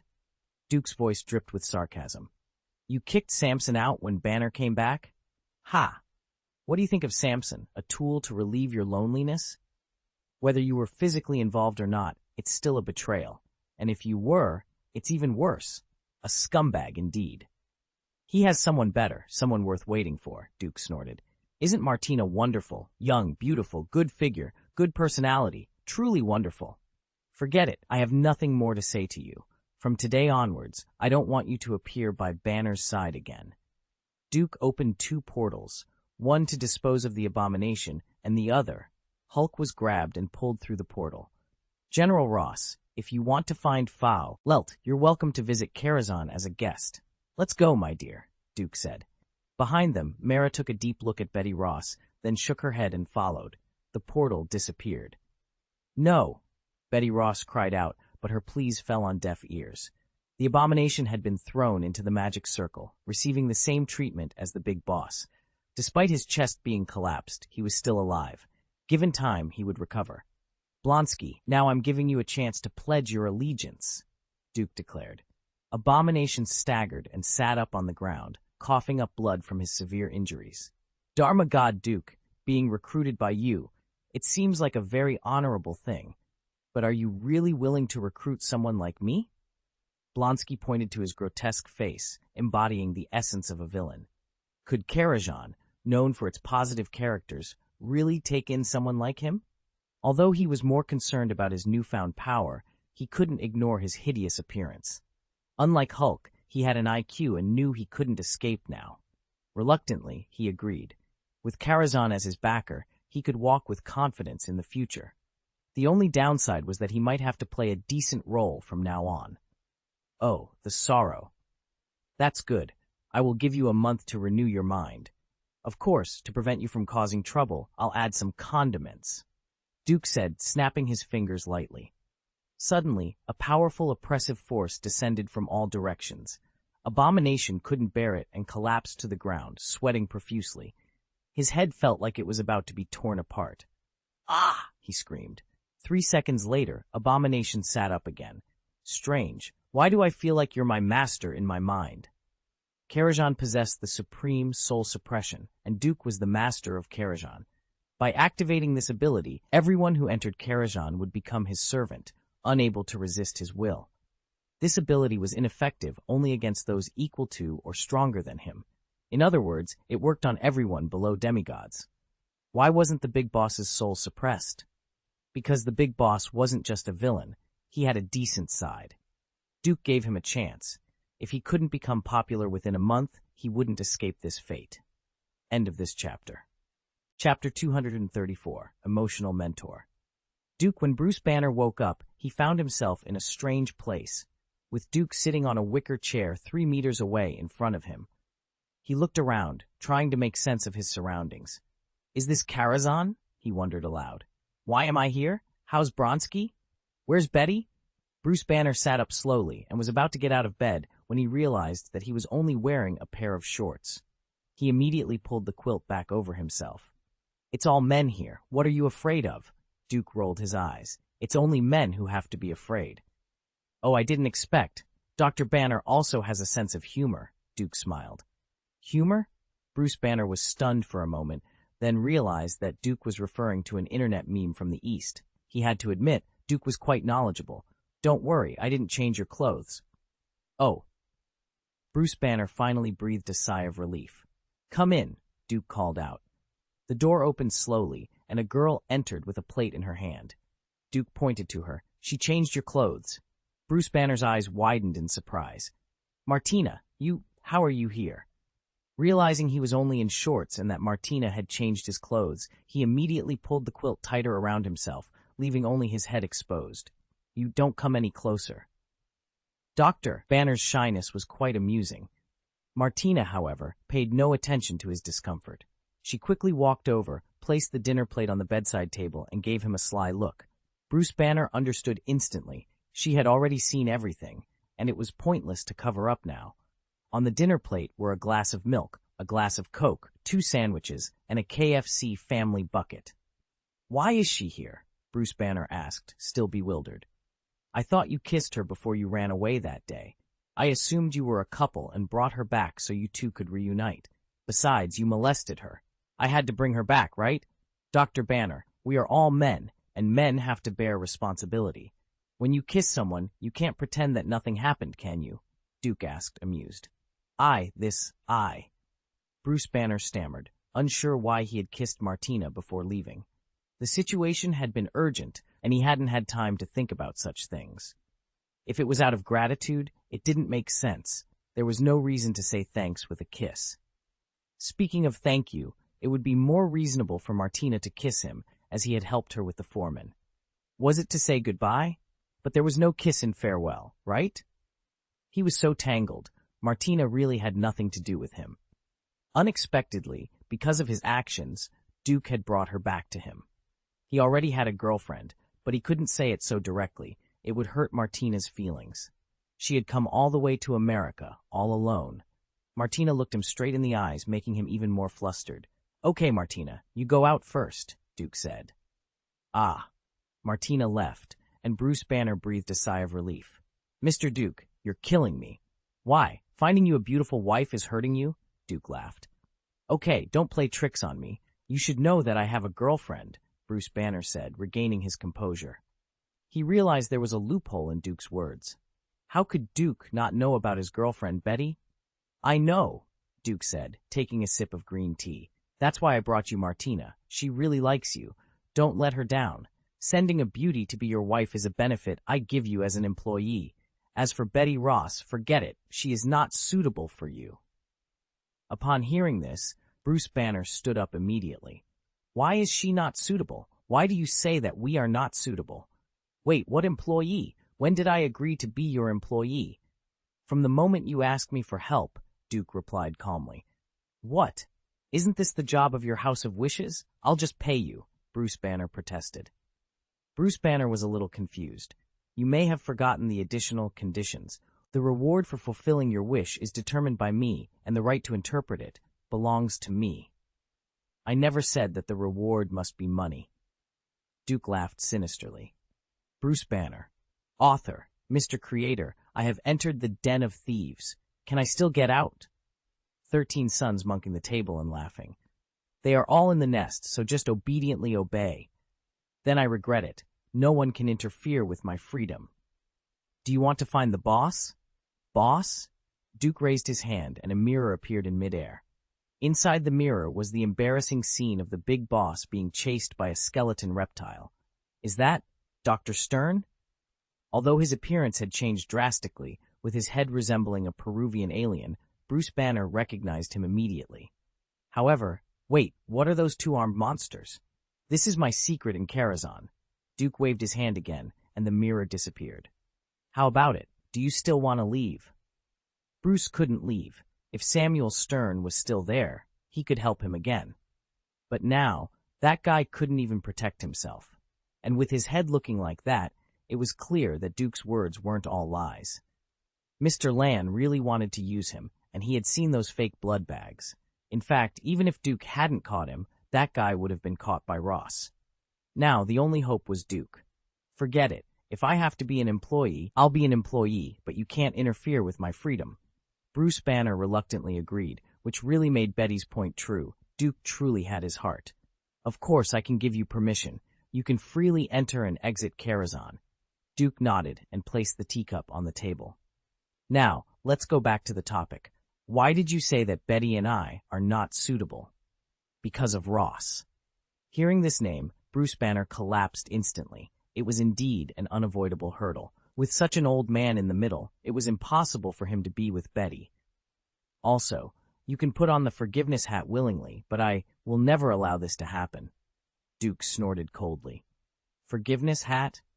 It was another term Bruce Banner hadn't heard before, but he quickly understood it, allowing Betty to cheat and forgiving her.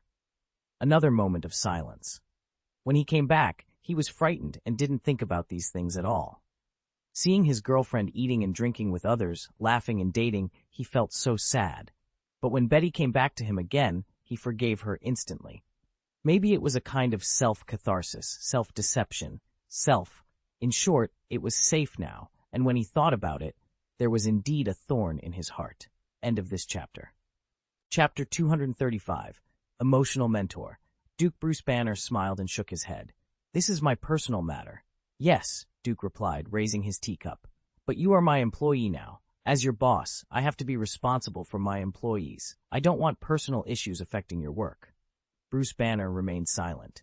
Besides, isn't Martina good? She's young, attractive, and devoted to you.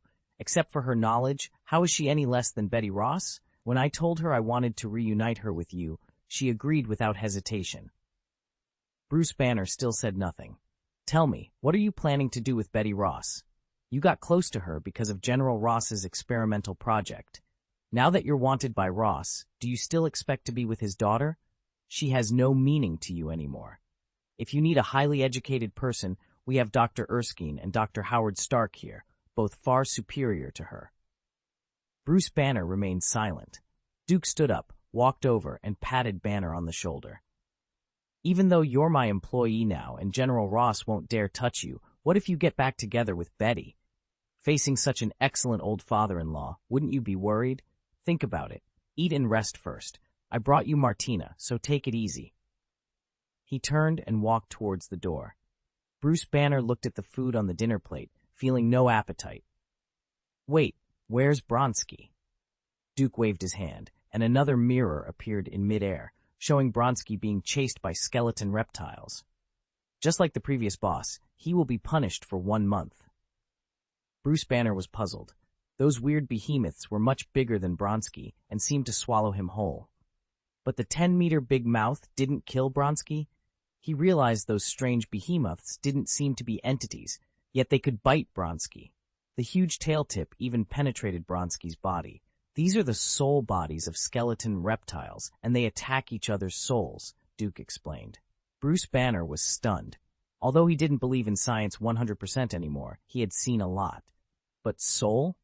Why, don't believe me? Do you want to try? I can knock your soul out of your body, Duke raised his palm.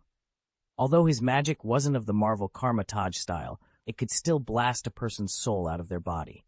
No, Bruce Banner quickly shook his head. Are you kidding me? Knock the soul out of the body? Don't be ridiculous.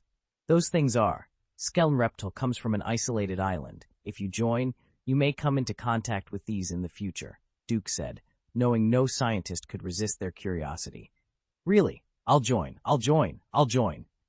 Bruce Banner hurriedly raised his hand, repeating it 3 times for emphasis. Good. Welcome to the team. Duke clapped his hands and wiped off the mirror. You can eat and rest first. Martina will take you around. Remember, Martina is my friend. How you treat her as your official mate is up to you. Just one thing, don't hurt her. After speaking, he turned and left. Bruce Banner struggled and sighed heavily. Don't hurt someone. Easier said than done. Feeling the emptiness in his stomach, he forced himself to eat despite having no appetite. What Duke said made sense. Before, he was in a state of high mental tension, always on guard against General Ross's arrest. Now he had to think about his future.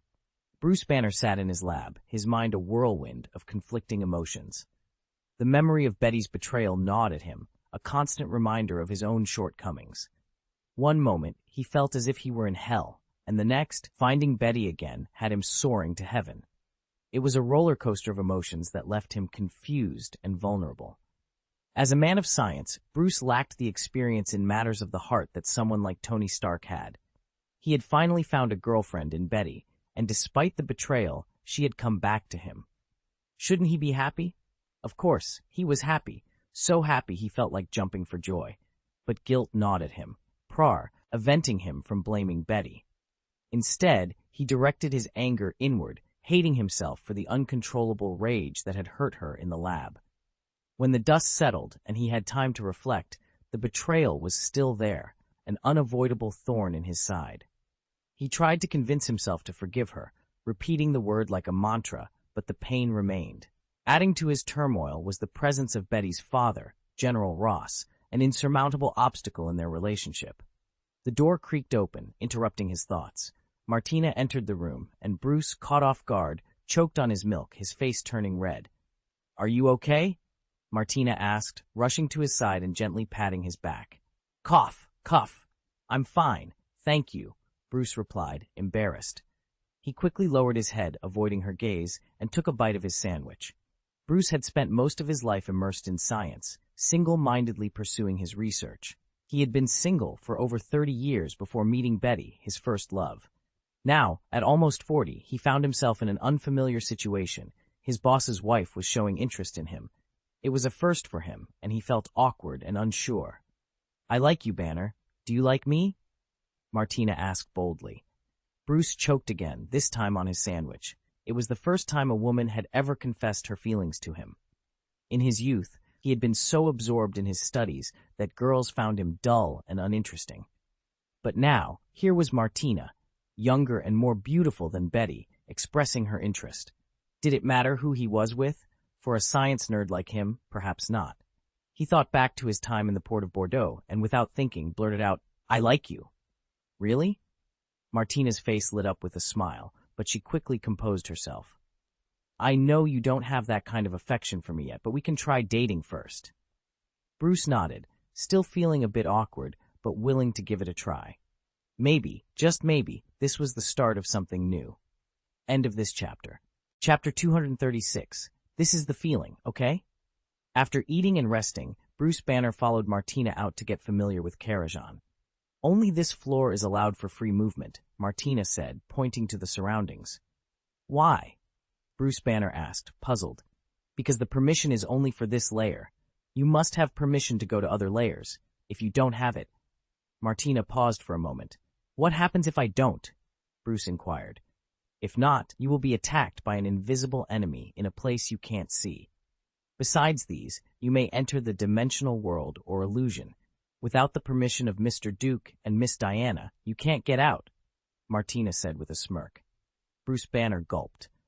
"Don't worry, as long as you don't run around, you'll be fine. Additionally, there is a magic formation in Karazhan that limits the level of strength. I don't know exactly what it is, but in short, you may not be able to transform in Karazhan." "Oh," Bruce muttered, swallowing hard again. Unable to transform but still being attacked by enemies, that sounded like a death sentence. There are very few traps inside Karazhan, but the outside is full of invisible spell arrays. I don't understand all of it, but people without authority should not wander outside casually, or they will fall into all kinds of traps: volcanoes, lava, glaciers, deep seas, etc. You could die in the worst ways imaginable," Martina warned. Bruce Banner regretted his decision a bit. Was Dr. Stern and Bronsky's invitation a trap? "That was your room just now, and the adjacent one is mine," Martina pointed to the room they had just exited. "If we are together, my room will be gone." Bruce Banner froze for a moment, then understood. Martina would move into his room. "Your laboratory is on the other side. Follow me," Martina said. They happened to bump into Dr. Dive, Erskine, who was coming out to soak in the water. Bruce Banner was stunned for a moment, then quickly walked up to hold the other's hand tightly. Dr. Abraham Erskine, it's really nice to see you. It's unbelievable. You look exactly the same as you did 70 years ago, Bruce said excitedly. Hello, Dr. Banner. Erskine smiled. You are my idol. Captain America is perfect, Bruce Banner said, his excitement palpable. I heard that you cracked my serum? Dr. Erskine asked with a smile. Bruce hesitated. I'm really sorry. I failed. You are already amazing, Dr. Erskine said, patting Banner's shoulder with a smile. Okay, I'm going to make tea. You go for a stroll first, and we'll talk later. Okay. Bruce Banner watched Dr. Erskine leave respectfully, then asked, Where is the boss? Martina continued to introduce. Mr. Duke and Miss Diana are not usually in Karazhan. I don't know about Mr. Duke, but Miss Diana, she has a restaurant on Broadway. Bruce Banner's heart twitched suddenly. Broadway. It seemed that it was destroyed by him and Bronsky. Hee. Martina saw Banner's worry and comforted him with a smile. Miss Diana should be outside now, teaching Bronsky a lesson.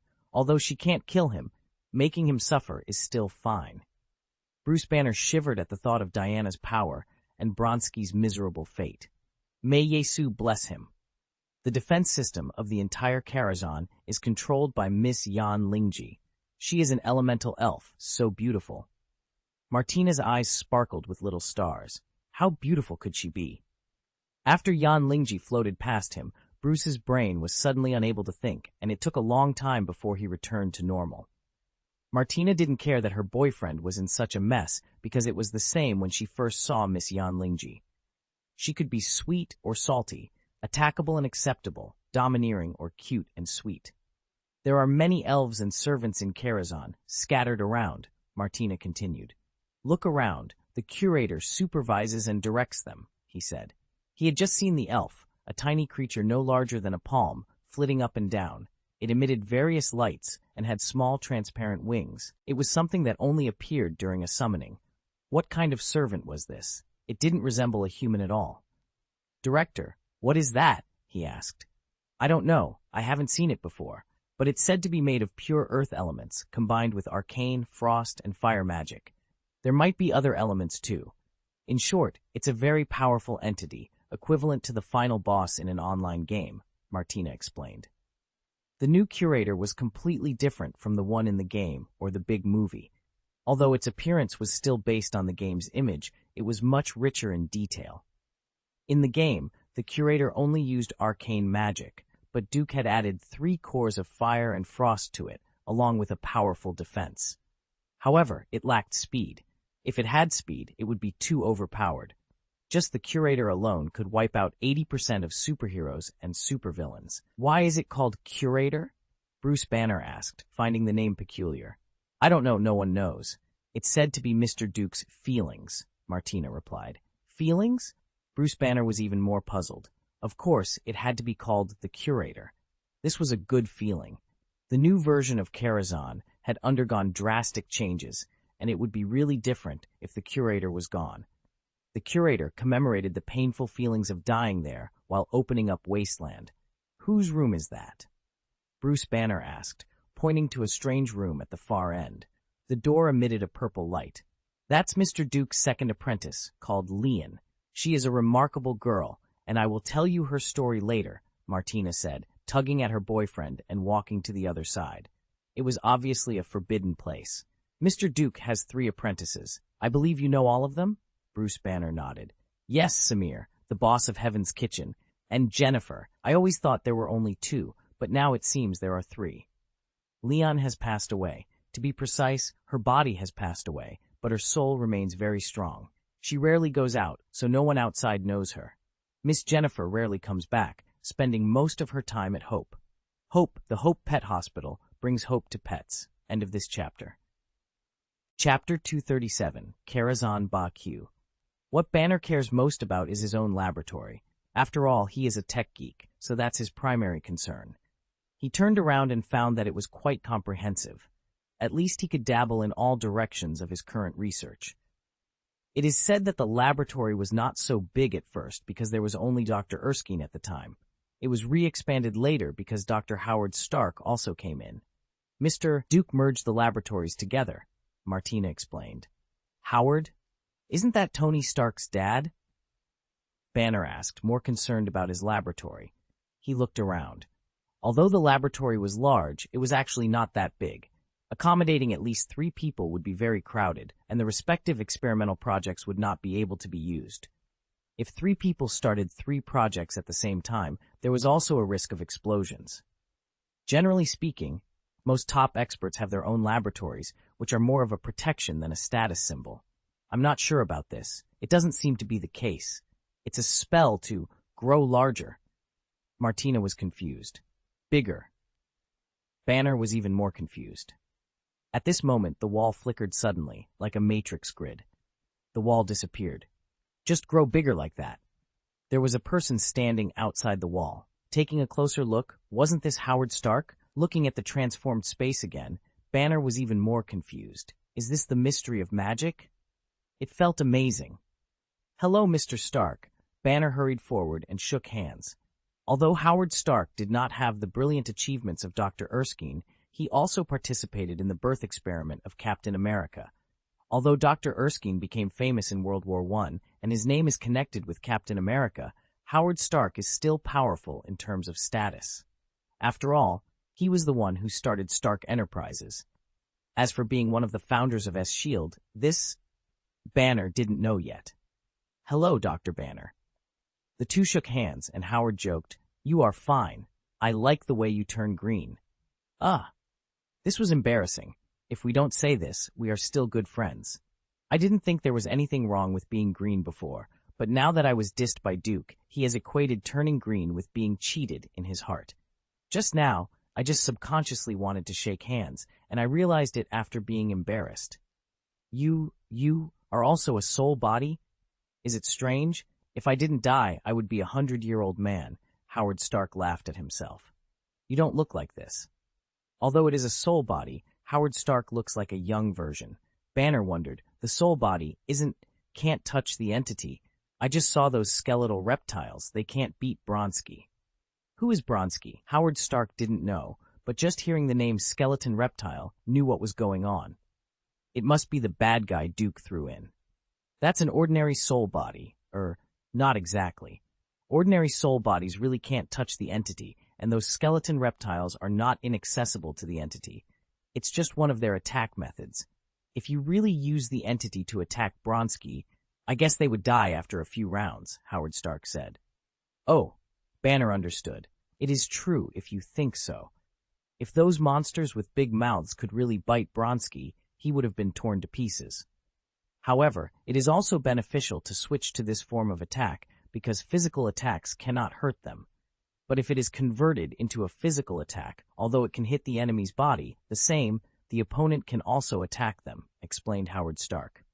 Oh, is that so? The soul body can't die? No. Energy-based attacks are allowed, such as lasers, magic, etc., Howard Stark said. Where's the flame? A flamethrower made by humans, Howard Stark clicked his lips. That's useless. This kind of attack mode made by humans is still between the material and energy spectrum. It won't work on soul bodies. If it is pure flames that appear out of thin air, then it can injure the soul body, similar to flames ignited by oil or gas. It is ineffective, Banner understood. Duke used to make magic ice spikes, right? Correct.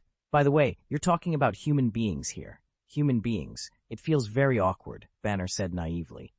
Howard Stark laughed loudly, pointed at himself, and said, I'm not a human being now, am I? Okay, let's not dwell on that. Let me tell you about this laboratory. The laboratories are connected together. Soon, Banner understood.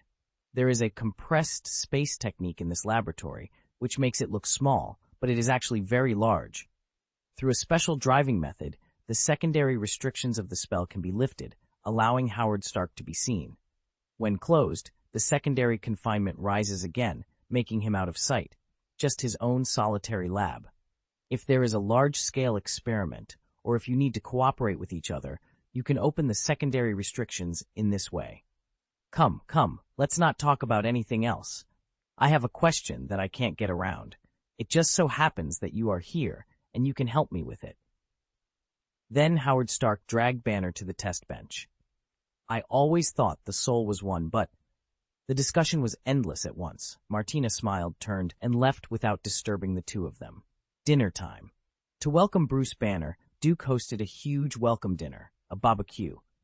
The members of Karajan were also back. The 3 members of the Logan family, Brother Tiger, Samir, Jennifer's 2 apprentices, Dr. Erskine, Howard, and Doubtson Carlos, who had not appeared for a long time. Hearing that there was a barbecue, Tony also rushed over cheekily. Not only that, a few people also came from the X-Men Academy, represented by Riven, Jean Grey, and Cyclops. The Beast didn't come, but his wife did, and the Beast had to stay at home and watch over the college. Oh, and little rascals. The House of Wishes also came, and Diana made an exception for the first time and allowed Mara to come over. Originally, Mara didn't want to, but you have to let me go. But she still came over. You don't have to give Diana any face, but you have to give Duke some face no matter what. Peggy Carter was also there. As Howard's old buddy and colleague, she hadn't seen him for a long time. It's not that she didn't know Howard was still alive, she just didn't know how to meet him. After all, it is to meet a soul. Whatever you like, bake it yourself. Banner, you are welcome to join. Thank you. Have you noticed that you are different from Hulk? End of this chapter. Chapter 238, The Difference Between Banner and Hulk.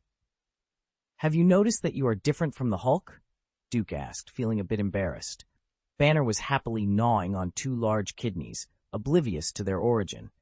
If he knew what animal they came from, he would probably spit them out immediately. The others looked at Banner with a mix of kindness and pity. What? Bruce Banner, not noticing the gazes around him, paused mid-bite and slowly raised his head. Is it different? Of course it's different. I look different from him, he said. Duke shook his head, biting into a caviar sausage. I don't mean that. What I want to say is that Hulk has all your memories, but you don't have Hulk's memories. What do you mean? Banner asked, confused. Hulk knows your daughter, your ex-girlfriend, and he even interacted with her, Duke continued. Can we change the subject? Bruce Banner looked hopeless. Not for now, Duke replied. Hulk knows Betty and will protect her, even willing to suffer harm for her. I just want to ask you, has Hulk met Betty Ross? Bruce Banner suddenly realized the problem, just as Duke had said. No, the first time I transformed was in the laboratory, and I injured Betty unconsciously. After that, I don't remember what happened. I just remember waking up in the wilderness and then finding out what happened through surveillance. After that, Ross wanted to catch me, and I kept running. Diana, skewering several different vegetables and fruits, glanced at Bruce Banner. Then, this is a serious problem. You don't remember what happens in Hulk form at all. On the contrary, Hulk clearly remembers everything in Banner's form.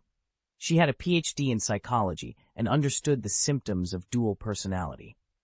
If you simply look at Bruce Banner in terms of dual personality, then his hidden personality has gradually become stronger. After reaching a certain level, it could completely devour Bruce Banner and become Hulk the Hulk. Is this a coincidence? Bruce Banner panicked. No, I wondered about this a long time ago, including during the fight on Broadway, Duke said. Speaking of Broadway, Diana's eyebrows twitched. Go and beat him tomorrow. Everyone sweated. Who to beat? Bronski, of course. Duke continued. At that time I stopped the Hulk who was smashing Bronski violently, and he was obviously very angry. That should be normal. Hulk should regard Bronski as his mortal enemy. If you block him from revenge, he will obviously be very angry, Bruce Banner said, biting into his food again. It tasted weird, but he enjoyed it. No, if it was pure anger, I would have noticed it. But his pupils shrank a lot in an instant, and I feel he knows me. Duke waved his hand. This is impossible.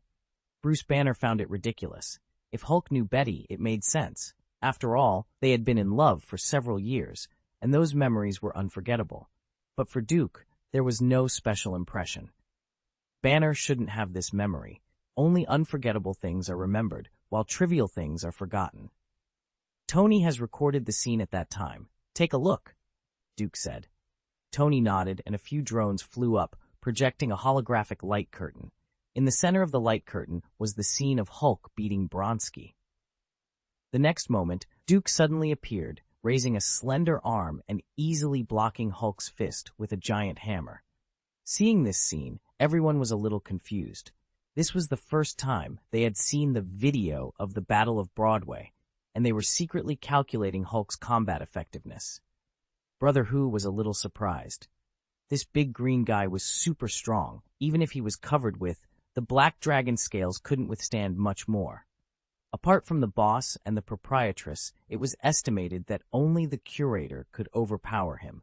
He had once competed with the curator, but was blown away by the curator's fist. "It's a good show. Look at his eyes," Duke shouted.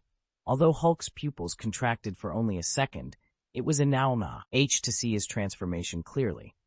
First, he was taken aback, then puzzled, then his pupils shrank, his nose bridge and eyebrows wrinkled, and finally, he was furious. When his pupils shrank, they trembled, indicating that Hulk recognized the person in front of him. His anger wasn't because Duke blocked him from taking revenge, but because he recognized Duke. Why would he be even angrier after recognizing Duke? "Did you see everything?" Duke asked. "Yeah?" Bruce Banner nodded awkwardly. "It seems there is a little meaning. Is it like that?" "Okay, I admit it. Hulk gave me the feeling that he really recognized you," Bruce Banner nodded. "But why? Why does Hulk's anger seem worse than when he faced Bronski?" "It's said that Duke and Hulk have never met. Even if Hulk had some memories about Duke, he shouldn't hate him so much, right? More than Bronski, who almost killed his ex-girlfriend. The anger towards Bronski was justifiable, but Duke didn't do anything. I'm afraid this can be traced back to the conversation that happened at your house in Port of Bordeaux," Duke guessed. Bruce Banner understood instantly. "You mean, I asked you to help me heal and deal with the Hulk. He knew about this? That's why he regards you as an enemy? If someone wants to kill you, wouldn't you be angry and want to kill that person in return? Just look at how Thanos cut Thor, and you'll understand." "That's not right. What you said at the time was not to kill Hulk, but to let the two of us live together in peace. Logically speaking, Hulk shouldn't be so angry." Bruce Banner was puzzled again. Duke pointed to his head. "His IQ, although Hulk has an IQ, is only equivalent to a 3-year-old child. He can't speak and can't judge what is a good person and what is a bad person. But there are still some. There are 2 possibilities." "Which 2? Bruce Banner asked. "First, Hulk only has your memory. Even when he's sleeping, he can learn from you what happened during this time. However, this is only a memory that exists in his mind. Memories are fragmented. What he saw and what he didn't see, it's all random." Bruce Banner was silent. "Maybe he just saw a bad memory. You must know that he only has the IQ of a 3-year-old child, so he can't make a clear judgment." "What about the second possibility?" Bruce Banner asked. End of this chapter. Chapter 239. Charles, what happened to him? The second one. Duke paused for a moment, taking a bite of his vegetables. "The second one is a bit troublesome.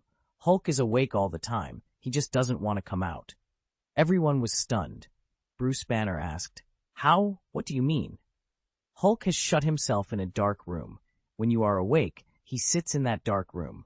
There is a screen on the front wall of the dark room, which is your eyes. Hulk can see the outside world through your eyes."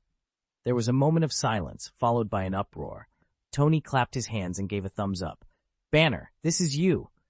"Is this real?" Cyclops asked in surprise. Jean Grey nodded. "There is a certain chance that it is true. It might happen. Remember the psychopath from 2 years ago?" Raven stopped what she was saying and interjected. "Is it the guy who was later identified as having a dual personality?" "Yes. His personality was full of tyranny, and he had a strong killing intent. He was somewhat similar to Dr. Banner, but he couldn't transform. However, after his personality emerged, he became an assassin proficient in various fighting and assassination techniques. Not only did his fighting ability become stronger, but his physical fitness also increased several times. Later, I sealed his inner personality. I thought it was over, but I met him again 2 months ago. This time, a new little personality had evolved. I used him as a research subject and found that his back personality completely remembered everything that the front personality did during the sleeping period. On the contrary, the front personality did not remember the appearance of the back personality. For most people with multiple personalities, the main personality doesn't remember what the other personality has done, but the second personality remembers it clearly. Duke asked with a smile, "What happened after that?" "I got rid of him afterward because he had devoured his personality and completely turned into a poison doctor." Click. Bruce Banner's heart skipped a beat. and Martina, sitting next to him, nervously held his hand. Logan pulled at the leg of lamb curiously. So, the Hulk is watching us eat barbecue through Banner's eyes? I like him more all of a sudden, Victor laughed. We are discussing him. Will he jump out suddenly? Jennifer asked. Despite her question, she wasn't afraid of Hulk. Her ability naturally restrained him. Druid's pacification skill could effectively erase Hulk's anger. Duke shook his head. Don't worry, he won't come out unless we stimulate him, and he is not very willing to come out, so don't worry. I still can't accept it. Bruce Banner shook his head. Who knows, there may be someone sitting in his head, looking at the world through his eyes. He couldn't calm down. If, when he was having sex with his girlfriend, there was still a person in his body watching the whole process through his eyes, it would be a bit disturbing to think about. Which judgment do you lean toward? Diana asked. The second, Duke said. Hiccup, trembling again. The best evidence is that when Ebony Maw and Black Dwarf invaded in Avengers 3, Banner slapped himself vigorously, but Hulk refused to come out. This is not seeing Banner's memory, but seeing the outside world. At this moment, he is already 10 years old and has a certain degree of judgment, knowing that he will go back to Earth, and the Earth doesn't like him, so he won't come out. At this moment, Hulk was even able to talk to Banner, although the result of this was Banner almost passed out. Whether it's the first one or the second one, the situation is actually the same. Your soul power is too weak. Duke drank a cup of Laoshan Coke and made the final decision. Soul power? Bruce Banner asked in confusion. You can understand it as spiritual power. Then, Duke pointed to Howard Stark. If you really don't understand, you can take him as a manifestation of strong spiritual power. Howard was a little taken aback and pointed at himself. Me? Yes, you, Duke confirmed.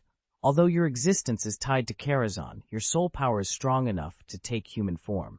If you leave Karazhan, you will disappear and go to the underworld. But under normal circumstances, being able to do this means your soul power is very strong. Bruce Banner nodded slowly. Oh, I see. I think I understand. Hulk's IQ is still very low right now, Duke continued. So most of the time, as long as you control your emotions, he won't emerge. But when Hulk's IQ grows, he might replace you. Although, I don't think he will be able to do this anytime soon. In Thor Ragnarok, Hulk replaced Banner for 2 years due to special circumstances. He was controlled by Wanda, which caused panic and made him a wanted man. Reluctant to leave Black Widow but wanting to escape Earth, he eventually left and became a gladiator on another planet. If any of these conditions were not met, Hulk would not have completely replaced Banner. The main reason is that Hulk is like a child, scared of people on Earth and afraid of hurting them, which makes him feel guilty and angry. That's why he wants to hide. Not long ago, after running out of Bordeauxport, he ran for several days before finding refuge in the deep mountains and old forests. In these remote areas, far from human habitation, Hulk finally felt a sliver of safety. As soon as he relaxed, he fell asleep, and when he woke up, he was Banner again. They are opposites. One wants to escape and live in seclusion, while the other yearns for his original life. This contradiction is inevitable. It was this fear and desire to run away that made him decide to leave Earth by plane. After leaving Earth, he no longer had to worry about hurting people, so he released himself and became the Hulk. Upon returning to Earth in Avengers Infinity War, he worried again about causing panic and fear, which is why he couldn't transform back into the Hulk. Simply put, it's a child's mindset. For a short time, Bruce Banner was visibly nervous. The idea of being replaced would make anyone anxious. As long as you're still on Earth, Duke reassured him. Bruce Banner mumbled, bewildered. Would he really go to an alien planet? He didn't know that he would, if he followed the original trajectory. Basically, all second personalities remember what the main personality does. Hulk is special. Strictly speaking, Hulk is not your second personality. He is more like your younger brother. What you need to do is not to exclude him, but to accept him, guide him, and enlighten him, Duke explained. My brother? Bruce Banner was stunned, confused by the sudden change in perspective. Yes, actually, you can refer to Professor Charles, Duke suggested. Raven raised her eyebrows. Charles? What's wrong with him? End of this chapter. Chapter 240. Only the tail can be eaten. Raven raised her eyebrows. Charles, what's wrong with him? Could it be that Charles also has a younger brother? She had never heard him talk about it. Cyclops and Jean Grey also pricked up their ears, intrigued. Duke explained, when he was forming in his mother's womb, there was another twin, special life form beside him. Charles instinctively tried to eliminate this individual, eventually forcing the other entity to escape in a spiritual form. Its whereabouts are unknown, and Charles himself, he should have forgotten all of this long ago. After all, he was just forming at that time, not even a baby. Raven's mouth dropped open. Is this true? Cyclops and Jean Grey were equally stunned. Could such a thing be possible? Wait, how did you know? Raven asked, puzzled. Can such things be detected? Duke, you must have been in a sleep when Charles was conceived, right? These details aren't important. I don't know where the other entity went. Maybe it found another host, or perhaps it dissipated, Duke said dismissively, waving his hand. He didn't seem concerned about Charles's twin. Banner, you can think of Hulk as your twin brother, Duke continued. What? Bruce Banner was taken aback. You killed him unconsciously, and he lived with you as a pure spirit, until one day you were exposed to gamma rays, and he activated and saved your life. Bruce Banner was stunned. But I killed him. Shouldn't he hate me? Why would he save me? Duke sighed. This is just a metaphor. You can think of him as your brother. Huh? Bruce Banner was confused again. Was the story changing? When your mother was pregnant with you, the family conditions were not good, Duke began. My family still. Bruce Banner tried to interject. Shut up, Duke yelled. It's hard to tell a story if you keep interrupting. Suppose your family conditions were poor. Your mother was malnourished or abused by your father. In short, only one of you two brothers could survive, and your brother chose to sacrifice himself. Although he died, he turned into a spirit and entered your body to accompany you, until you were in danger of death again, and your brother jumped out to save you, but he turned into a monster. Everyone was silent, processing the story. It seemed oddly logical. They turned to look at Bruce Banner, each with their own doubts. Could there really be a self-sacrificing brother? They were suddenly moved by the thought. Because he has been dormant, his IQ is basically stagnant. He is just a child. But he will grow slowly until his mind matures, until he is unwilling to be your shadow, and then... Duke paused. Martina asked nervously, what will happen then? Until a certain condition is met, Banner's older brother, whose mind is gradually growing, will come out to replace Banner, Duke explained. What specific conditions? Asked Dotson Carlos, who had been engrossed in the conversation. Leave the Earth and go to another planet? Bruce Banner suddenly understood. But why? For now, there were still very few people who knew about the existence of aliens. After the Battle of New York, almost everyone on Earth knew they were not alone and not the only intelligent life. But Bruce Banner, being a tech geek with 7 PhDs, knew a little more. Don't say it, Duke waved his hand. Get up at 6 o'clock tomorrow, and I will teach you the method of cultivating spiritual power. You can practice it yourself until the Hulk appears, and you don't lose your memory. Bruce Banner asked, That's it? Of course not. This is just the first stage. The second stage is that you can communicate with Hulk. Okay, Bruce Banner agreed, realizing this was a big project. Hulk is just a child, although... Duke trailed off, leaving the rest unsaid. He is your brother, but his IQ is still at the level of a 3-year-old. You need to comfort and enlighten him, Bruce Banner said, his voice tinged with frustration. Why is he identified as brother? He wondered. Forget it. The elder brother is indeed warmer than the younger brother. The younger brother is too cruel. The older brother version is better. In other words, why didn't the younger brother sacrifice his life to save the older brother? It felt a bit short for no reason. Wait until you are free to go back and forth alternately, then basically it will be fine, Duke said. I see, Bruce replied.